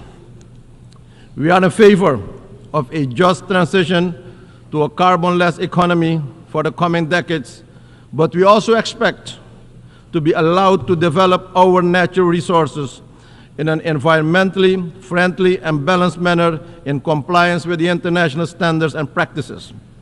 In fact, we have already embarked in such a development path by introducing more renewables to our energy grid, utilizing technological innovations to reduce our carbon footprint even further.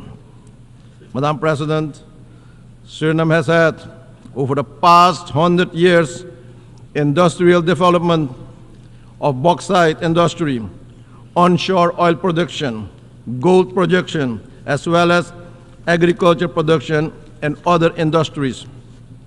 And despite these activities, Suriname is among the 3 carbon-negative countries in the world. At the same time, Suriname is among the 7 most vulnerable countries with respect to the effects of rising sea levels. Madam President, not only have the international pledges for climate financing not materialized in the way pledged, but access to the available resources is an enormous challenge. Simplification of the application and appraisal procedures must be put in place to have the required impact at local level. Regretfully, we also observe that a large part of these funds finds their way in time-consuming and expensive studies, consultancies, and advisory services. In the meantime, the situation on the ground in the affected regions and countries is deteriorating. Often the requested assistance comes too late. Madam President, to transform the well-being of our communities, we must embrace diversity and work towards social justice and inclusion. That is what responsible leaders do, making sure no one is left out or excluded. We must practice what we preach. Madam President, while the humanitarian and security situation in the Republic of Haiti remains of concern, we are pleased to note also through leadership of the Caribbean community, a roadmap towards free and fair elections has been initiated and a transition government with a clear mandate has been installed. We cannot leave Haiti and its people alone and behind. Haiti fatigue is not an option.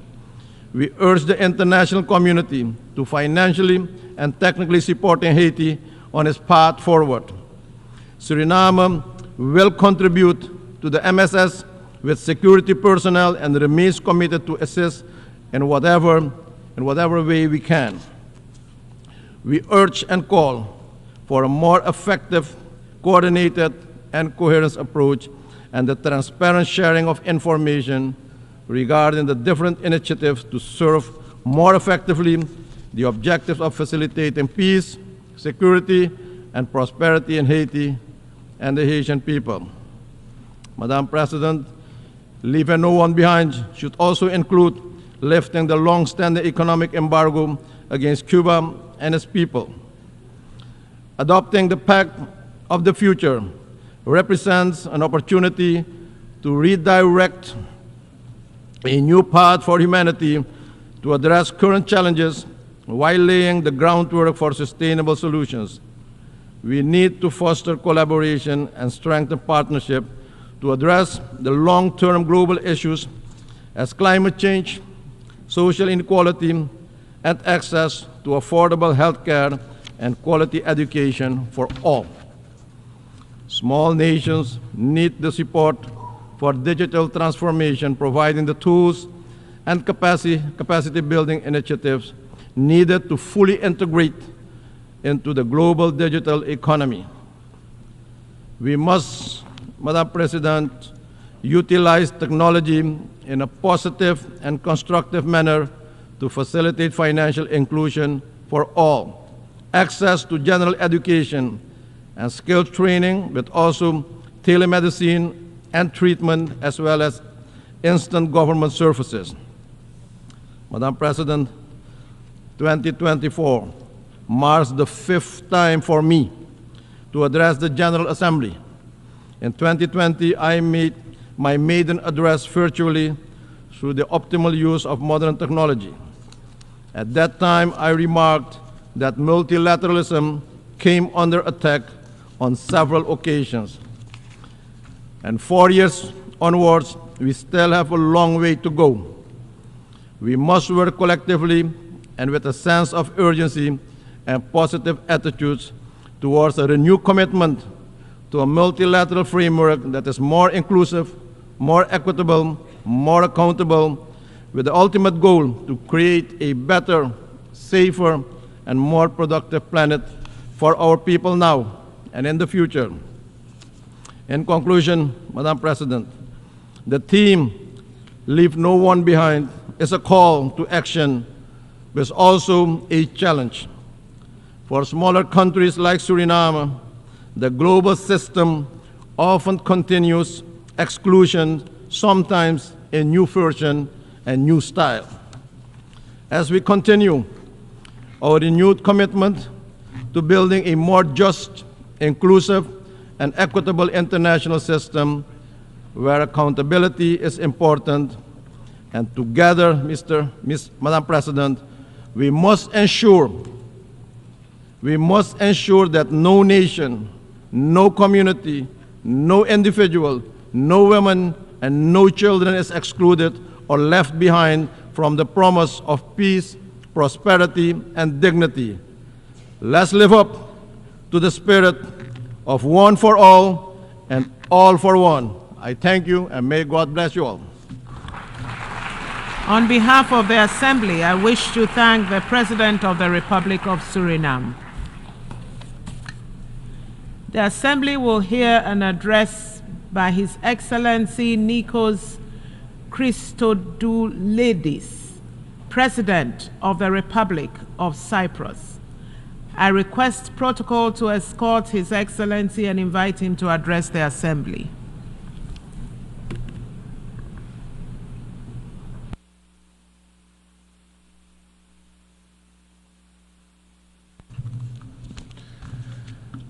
Madam President, Your Excellencies, ladies and gentlemen, at the outset, I wish to congratulate His Excellency Ambassador Philemon Yang for his election as President of the 79th session of the General Assembly. Rest assured, Mr. President, of Cyprus' steadfast support for your mission. Your Excellencies, I humbly stood at this podium for the first time last year. My main premise then was that the UN Charter is not a reality. It is a promise, a sacred pledge that we inherited from our predecessors, from those who had the remarkable courage, the clarity of vision to put pen on paper, vision to action, and to solemnly declare, never again. These great visionaries who had the audacity to build peace upon still burning ashes of war assumes the tremendous responsibility to look beyond the horrors of the past, to learn from history, no matter how painful, and to lay the foundations for a world anchored on peace and stability, respect for international law, the sovereignty and territorial integrity of states. A world that leaves no one behind, that ensures prosperity and human dignity for all. Burning like a torch lit from those ashes, this promise was passed to us. Their voices are echoed in the halls of this building, which stand as a beacon and a symbol of the only path to the fulfillment of the UN Charter, which each and every state, each and every one of us undertook to uphold: multilateralism and respect for international law, diplomacy, peaceful settlement of disputes, cooperation over use of force and aggression, laying down arms. A world order that does not appease the aggressor, the violator of international legality. Ladies and gentlemen, only a few weeks after last year's General Assembly, on October 7, the world was shocked by the unimaginable, horrendous brutality of the terrorist attack against innocent civilians. No one was spared the blindness and cruelty of terror that Saturday morning. Women raped, children killed and abducted, the elderly witnessing the burning flame of their loved ones, their future extinguished before their eyes. Their screams penetrating the hearts, forever changing the landscape of their lives, penetrating the conscience of humanity. There is never, ever any justification for terror. There is never, ever any justification for such blatant disregard for human life and dignity. No matter where it comes from, no matter whom it concerns us all. When rape is used as a weapon of war against women and girls, when children are abducted, our voice needs to be loud, clear, united, and unequivocal. Those are our daughters, those are our children, and we failed them. Let me be clear, ours is a mission for the innocent. Innocents know no country, age, race, nor religion. Human pain and human dignity is equal for all. and it must be upheld always in each and every context. Dear friends, in the immediate aftermath of the October 7 attack, and as the humanitarian situation in Gaza deteriorated, my country, the Republic of Cyprus, acted.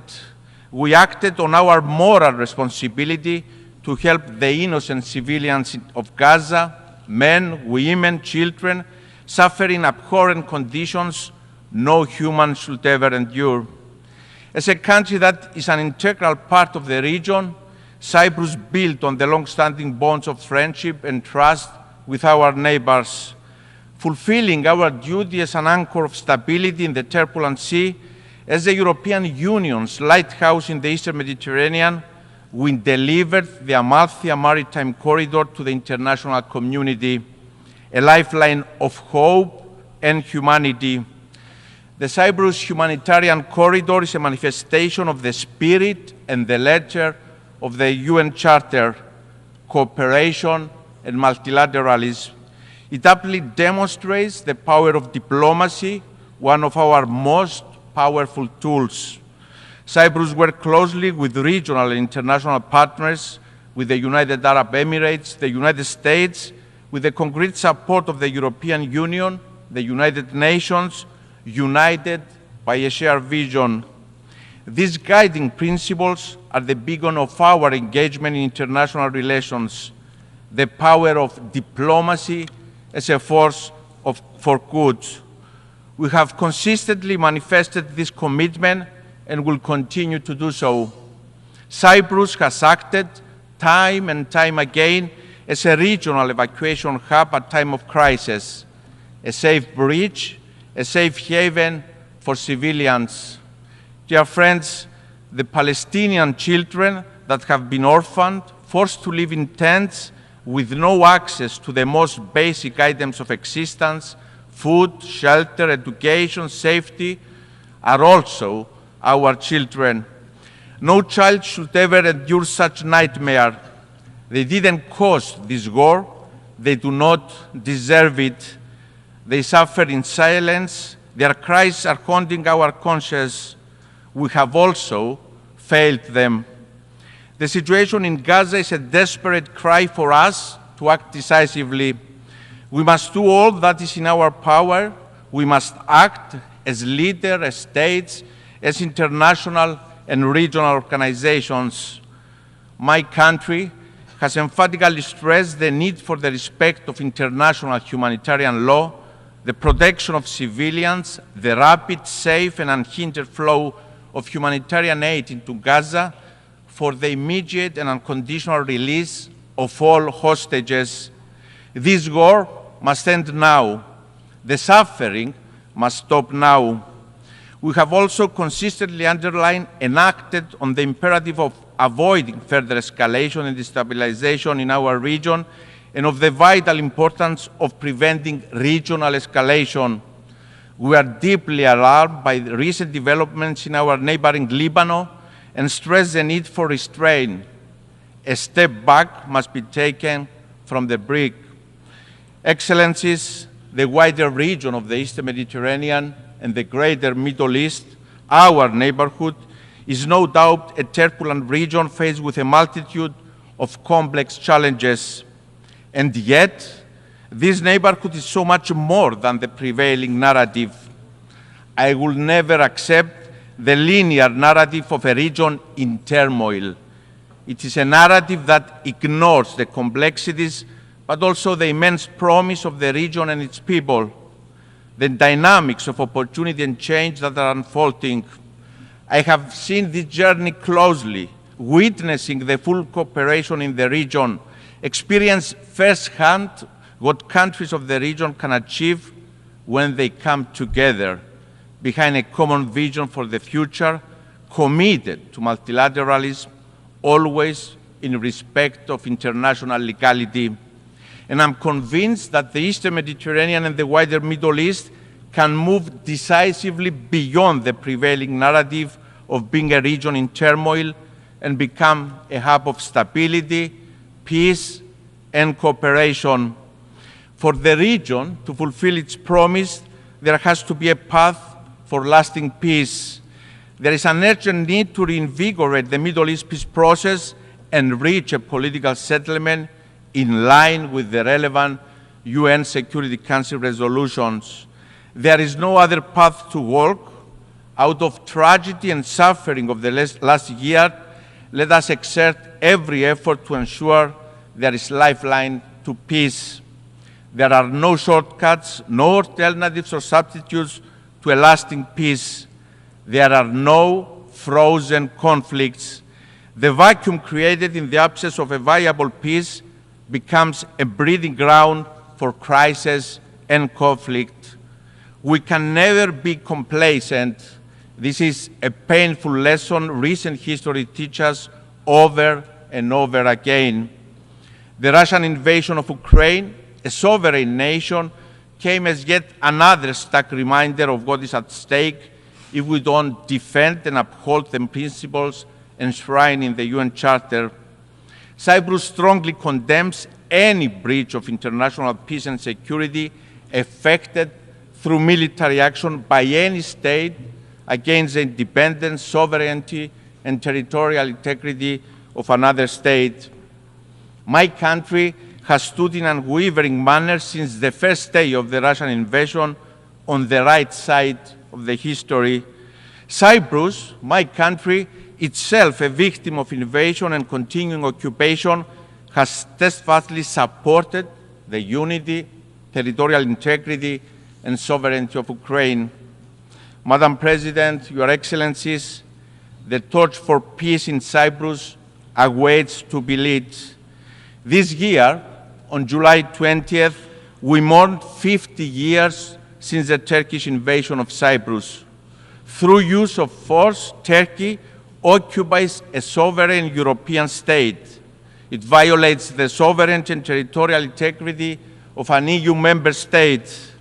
50 years, half a century of continuing Turkish occupation of approximately 37% of the territory of the Republic of Cyprus, of continuous violation of the UN Charter, international law, including international humanitarian and human rights law.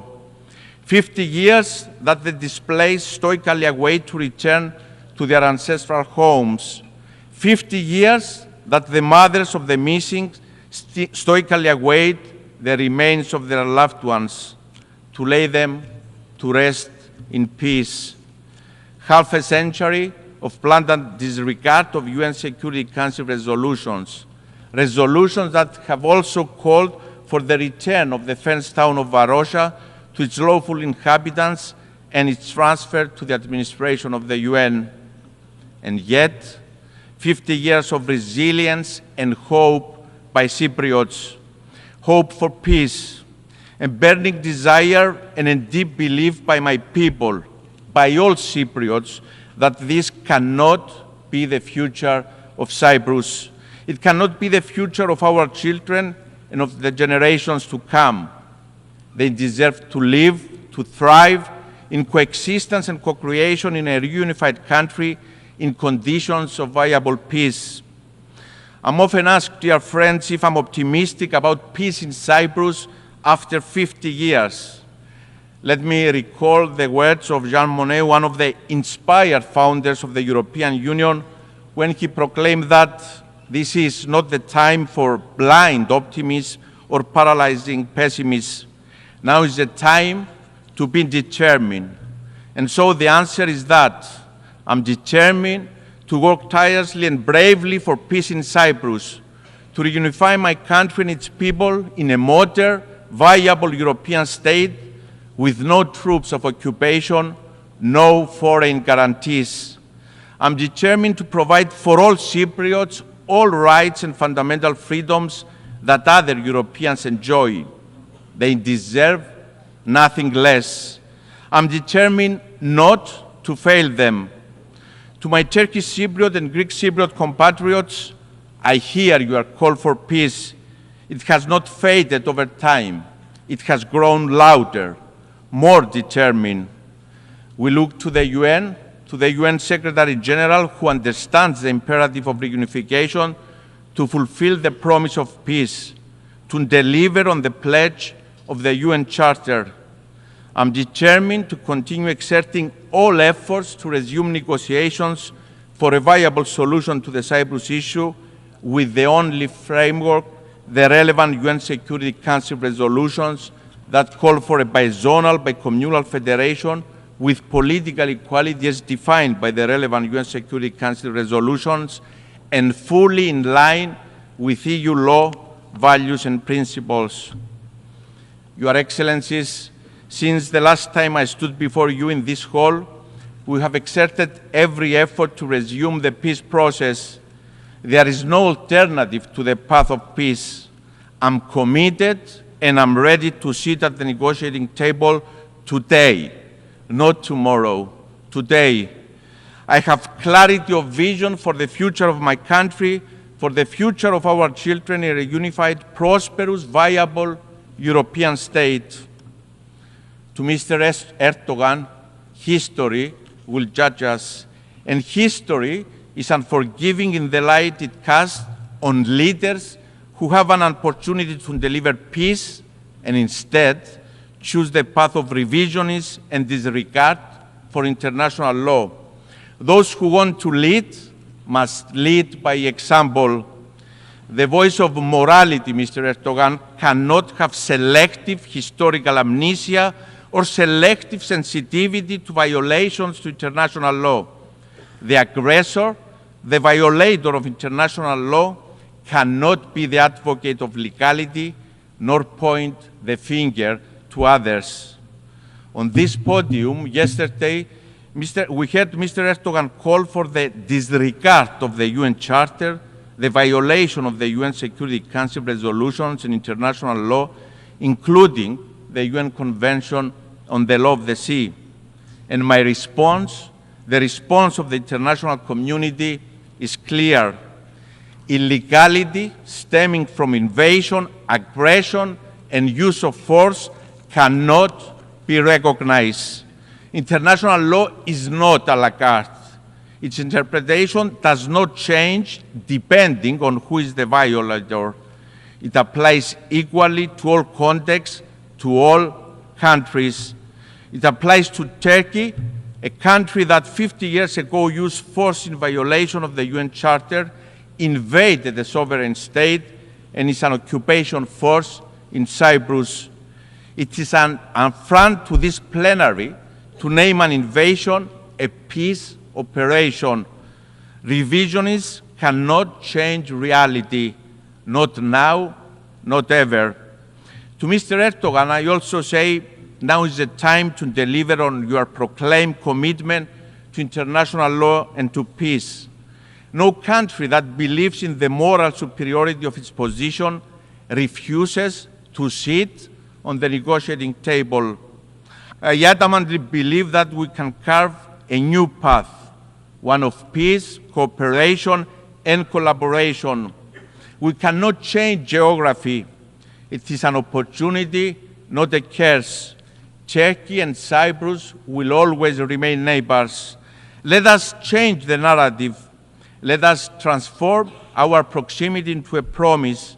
Let us build together a legacy of peace that can be transformative for the whole region.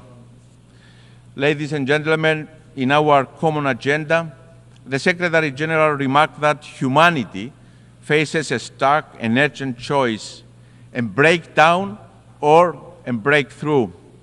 I welcome the Secretary General's new agenda for peace and support multilateral efforts towards peace and security.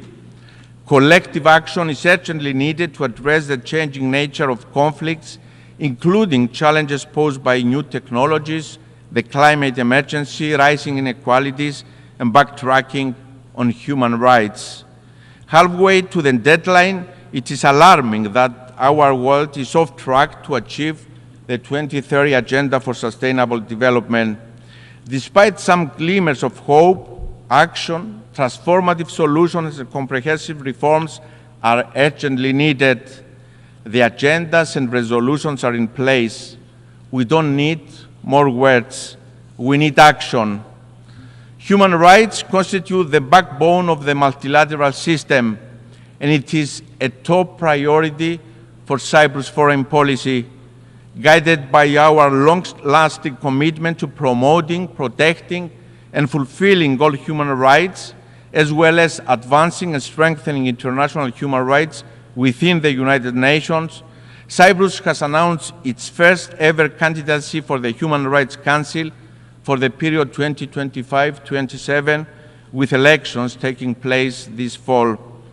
Our candidature stems from our deep dedication to promoting, protecting, and fulfilling basic human rights for all, as well as advancing and strengthening international human rights within the United Nations system. Ladies and gentlemen, the world is at an inflection point. Our children, the generations to come, are watching, and they will hold us accountable. The decisions we make today, the courage and vision we transform into action, have the potential to change the trajectory of the world. We have an opportunity to come together and through multilateralism, by upholding the primacy of the UN Charter, to build a safer, more secure world. The nature of the challenges we face is such that no country can address it on its own. We need to come together. We, the peoples of the United Nations, determine. Thank you very much. On behalf of the Assembly, I wish to thank the President of the Republic of Cyprus. The Assembly will hear an address by His Excellency Peter Pellegrini, President of the Slovak Republic. I request protocol to escort His Excellency and invite him to address the Assembly.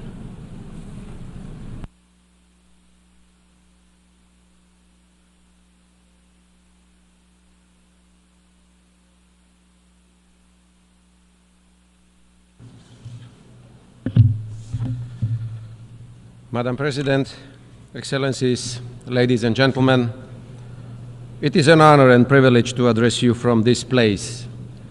It's the first time for me in my capacity of President of Slovakia. The United Nations organization, which we helped to found with our brotherly Czech nation under Czechoslovakia's flag, has been here for almost 8 decades. We could spend hours discussing its imperfections or flaws.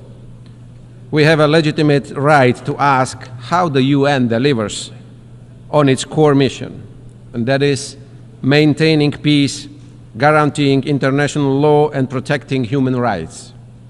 And most importantly, why it fails to do so quite often.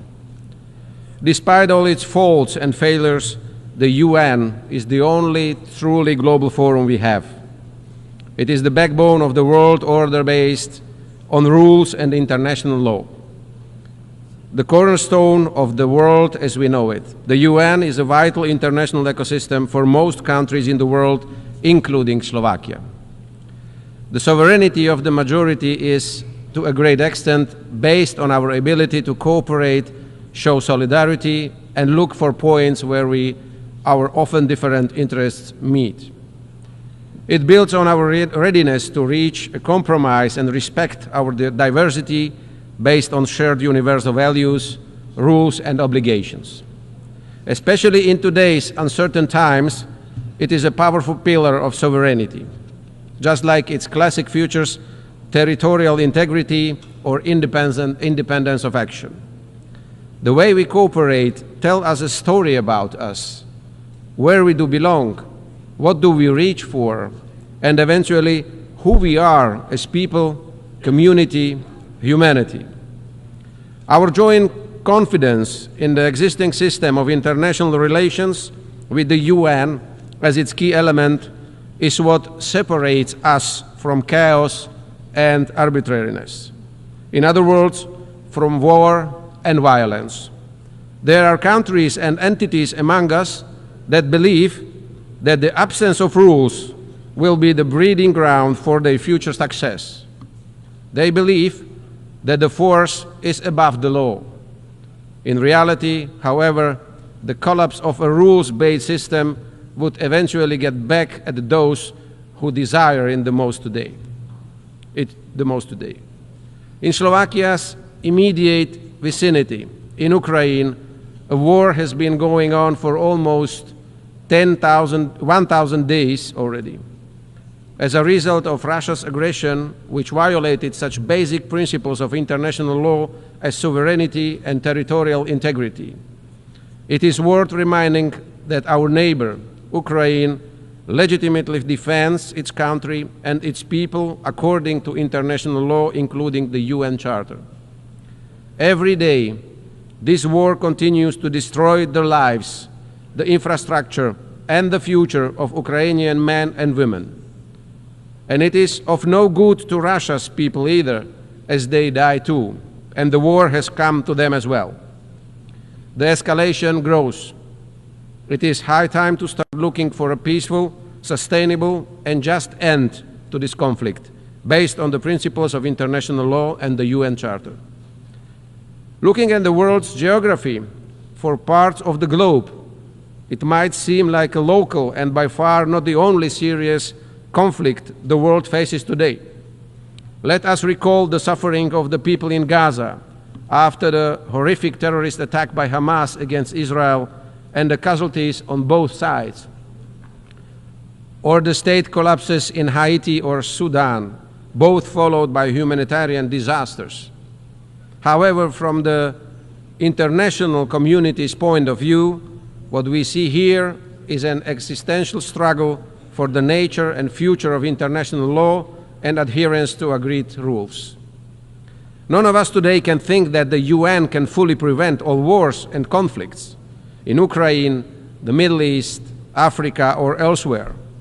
The reason, however, isn't some kind of alleged dysfunction of the organization and its agencies. It is rather the lack of joint political will in its highest body, the Security Council. On the other hand, it's a fact that the UN was born with powerful and exclusive checks without effective balances. For years, there has been a general understanding that the UN needs a deep reform, and Slovakia stands ready to continue assisting this legitimate effort. We see that we must rather look for effective prevention, management, and eventually solutions to conflicts within local or continental alliances.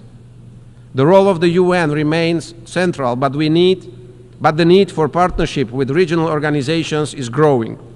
For us in Europe, it is NATO and the EU.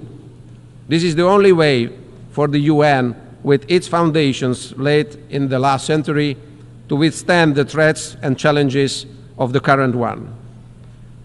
I don't find it appropriate or useful to divide the world into global north or global south, east or west. Much more important is to look at who respects our shared rules and obligations and who doesn't, who is interested in making them stronger and acting by them, and who is rather undermining them or applying double standards. All of us are far from perfect. However, it fills me with hope that those of us who respect our shared values and rules form the vast majority here, and those who despise, systematically ignore, harm, or apply these rules only when it comes in handy are only a few. It's often those who try to take apart not only the rules but also the meaning of words. In the flood of information and misinformation that we face today, we must not renounce the truth. The reverse is still the reverse and not the face. A lie is just a lie, not a fact of an alternate reality. Aggression is no defense. Occupation is no brotherly help, liberation, or some mythical togetherness. Likewise, war remains war, no matter what euphemism they call it. We must not forget that words and those who speak them, including traditional and social media, remain the most powerful weapons, determiners of good and evil. They can both fortify or disrupt unity and trust in our societies and communities. They can promote tolerance or spread hatred. It is of utter importance that we speak out against those who abuse words by giving them alternate or even opposite meanings. Promoting information integrity should be high on our priority list. The global debate on climate change is a good example proving we can do this. The denying of climate change and its evidence by renewed scientific teams around the world, quite common until recently, is in the face of increasingly destructive climate conditions and disasters, now obscure even in the most marginal opinion groups. Our emissions are already beyond the imaginary line of our Paris commitments, before which we could still significantly slow down what we, humanity, have caused through our activities. Blaming each other won't help either. We'd better do what we can. Let's invest part of our personal and political activity into what is already happening with our climate, mitigating the consequences of hurricanes, floods, and extinguishing fires, both figuratively and unfortunately also literally, is today's urgent climate agenda. Protection of freedom, human rights, and human dignity for everyone, efforts to reduce poverty, strengthening food security, upgrading health, hygiene and vaccination standards, environmental protection, preservation of ecosystems and diversity. Here, along with the climate change mitigation, I see a huge area of action for the UN and its specialized agencies too. Practical and well-directed policies, coordination of different national development and assistance programs into regional synergies and successes, as well as comprehensive and expert evaluation of green transition efforts. That is what I expect from the UN of today. I am proud that Slovakia belongs not only in Europe, but also globally to the leaders in compliance with the joint climate commitments. I believe the UN should also pay much more attention to the technological and digital aspects of our lives. Today, it's almost equally important as our physical identities. What I have in mind is no global regulation. That is a task for regional actors.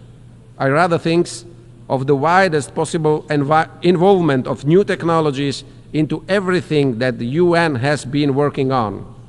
My point is that the whole world should more evenly benefit from technological progress. It should become one of the main engines of social progress and a way to level differences and promote gender equality.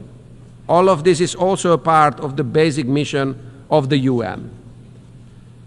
Another pressing problem in front of many countries and the entire international community is migration.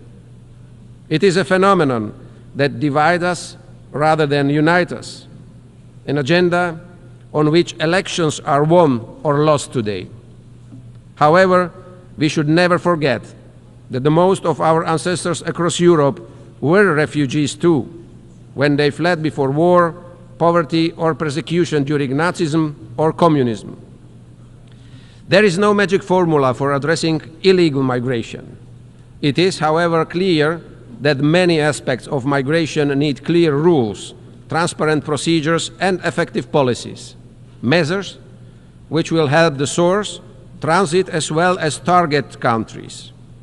And it is also legitimate to appropriately address all security risks that in particular the illegal migration brings. But what we need in the first place is a calm, pragmatic, and realistic dialogue leading to the cooperation of all concerned parties, which not only deals with the consequences, but above all with the causes of illegal migration as well as those who aid and profit from it. Excellencies, ladies and gentlemen, Slovakia has a long-term been an active member of the UN. In the spirit of all these issues, priorities, and challenges that I mentioned today, Slovakia is preparing as a candidate for a non-permanent seat in the UN Security Council in 2028 and 2029.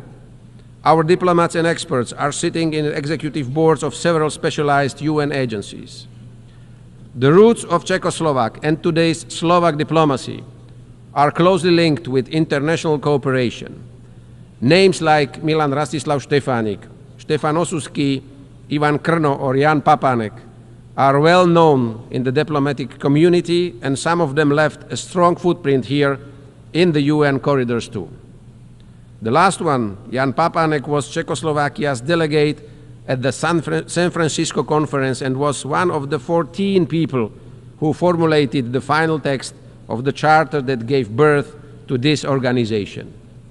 All these prominent Slovak diplomats had one thing in common. They all were true and convinced multilateralists.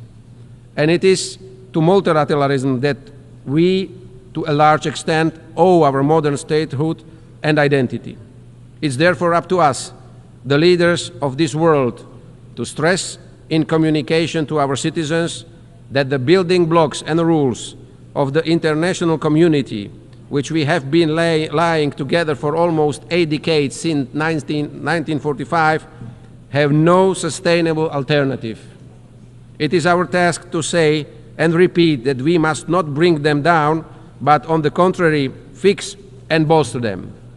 Multilateralism, just like the world around us, is complex and has many diverse and often opposing layers.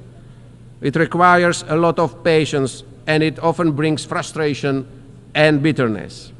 However, it's also the most precious generational wealth that we can rely to our posterity. It's up to us in what condition and how well or ill prepared for the future we will jointly pass it on. Thank you very much. On behalf of the Assembly, I wish to thank the President of the Slovak Republic. The Assembly will hear an address by His Excellency Nangolo Mbumba, President of the Republic of Namibia. I request protocol to escort His Excellency and invite him to address the Assembly.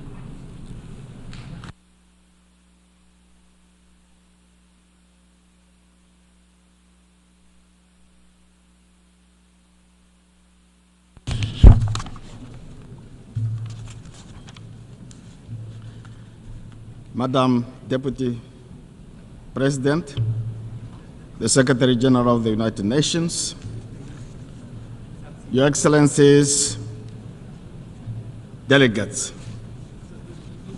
Namibia congratulates His Excellency Philemon Yang, President of the General Assembly. I also extend my appreciation to his successor, His Excellency Dennis Francis, for successfully steering the Assembly through trying times. It was during the 78th session where the relevance of the Assembly's work repeatedly came to the fore through reaffirmations. The theme for this general debate, leaving no one behind, acting together for the advancement of peace, sustainable development, and human dignity for present and future generations, aligns perfectly well with our shared aspiration for effective international cooperation. In this regard, the adoption of the Pact for the Future and its annexes on the 23rd of this month, 2024, is encouraging. Namibia is proud to have served alongside Germany as a co-facilitator of the Summit of the Future. I congratulate all delegates for their commitment that brought the pact to fruition, all of you. Namibia's interest in the Pact for Future is grounded in the understanding that multilateral institutions, including the Security Council of the United Nations, do not represent African needs and aspirations. The institution created in 1945 must better respond to today's challenges. At the core of the pact is this recognition and the urgency for profound global transformation. At the heart of our quest to rebuild trust in multilateralism is a legitimate demand to be recognized as equal partners. Partners who can be trusted. Partners in the fight against war, against poverty, against global injustices and inequalities. Mr. President, Namibia is particularly concerned about the impact of climate change. Changes in ocean temperature have affected our fish stocks with potential long-term consequences for our livelihoods, ecosystems, and tourism. Namibia and the rest of SADC region are going through an El Nino phenomena which has adversely impacted our food security. In this regard, Namibia has to declare a state of emergency to address the severe effect of drought. As we approach the 30th anniversary of the Beijing Declaration, we are presented with a renewed opportunity to strengthen gender equality. Namibia remains among the top 9 countries globally that have close to 80% of gender gap. In the past 12 months, we have achieved perfect parity in the National Assembly, where 50% of representatives are women. Namibia is preparing for the 8th Presidential and National Assembly elections on 27 November 2024. Political parties, including the ruling party, which I represent, have nominated female candidates. We hope that the United Nations will have a female Secretary General in the near future. Namibia is working to develop a sustainable energy mix to support its ambitious industrialization agenda and to contribute to the world's efforts to combat climate change. We are establishing green industrialization ecosystem for decarbonizing industries that find it difficult to lower their greenhouse emissions. Investment in these key sectors is critical in Namibia. And Namibia is urging developed nations to scale up support for developing countries to facilitate gradual energy transition. Turning to international peace and security, there is an urgent need for this Assembly to support the modalities to actualize the adversary opinion rendered by International Court of Justice regarding the ongoing conflict in Gaza. Prolonged occupation does not justify or make acceptance the hardship and injustice endured. This is particularly true for the people of Gaza, who continue to be brutally massacred. As a country that has endured genocide, Namibia believes that Israel, by intent and by action,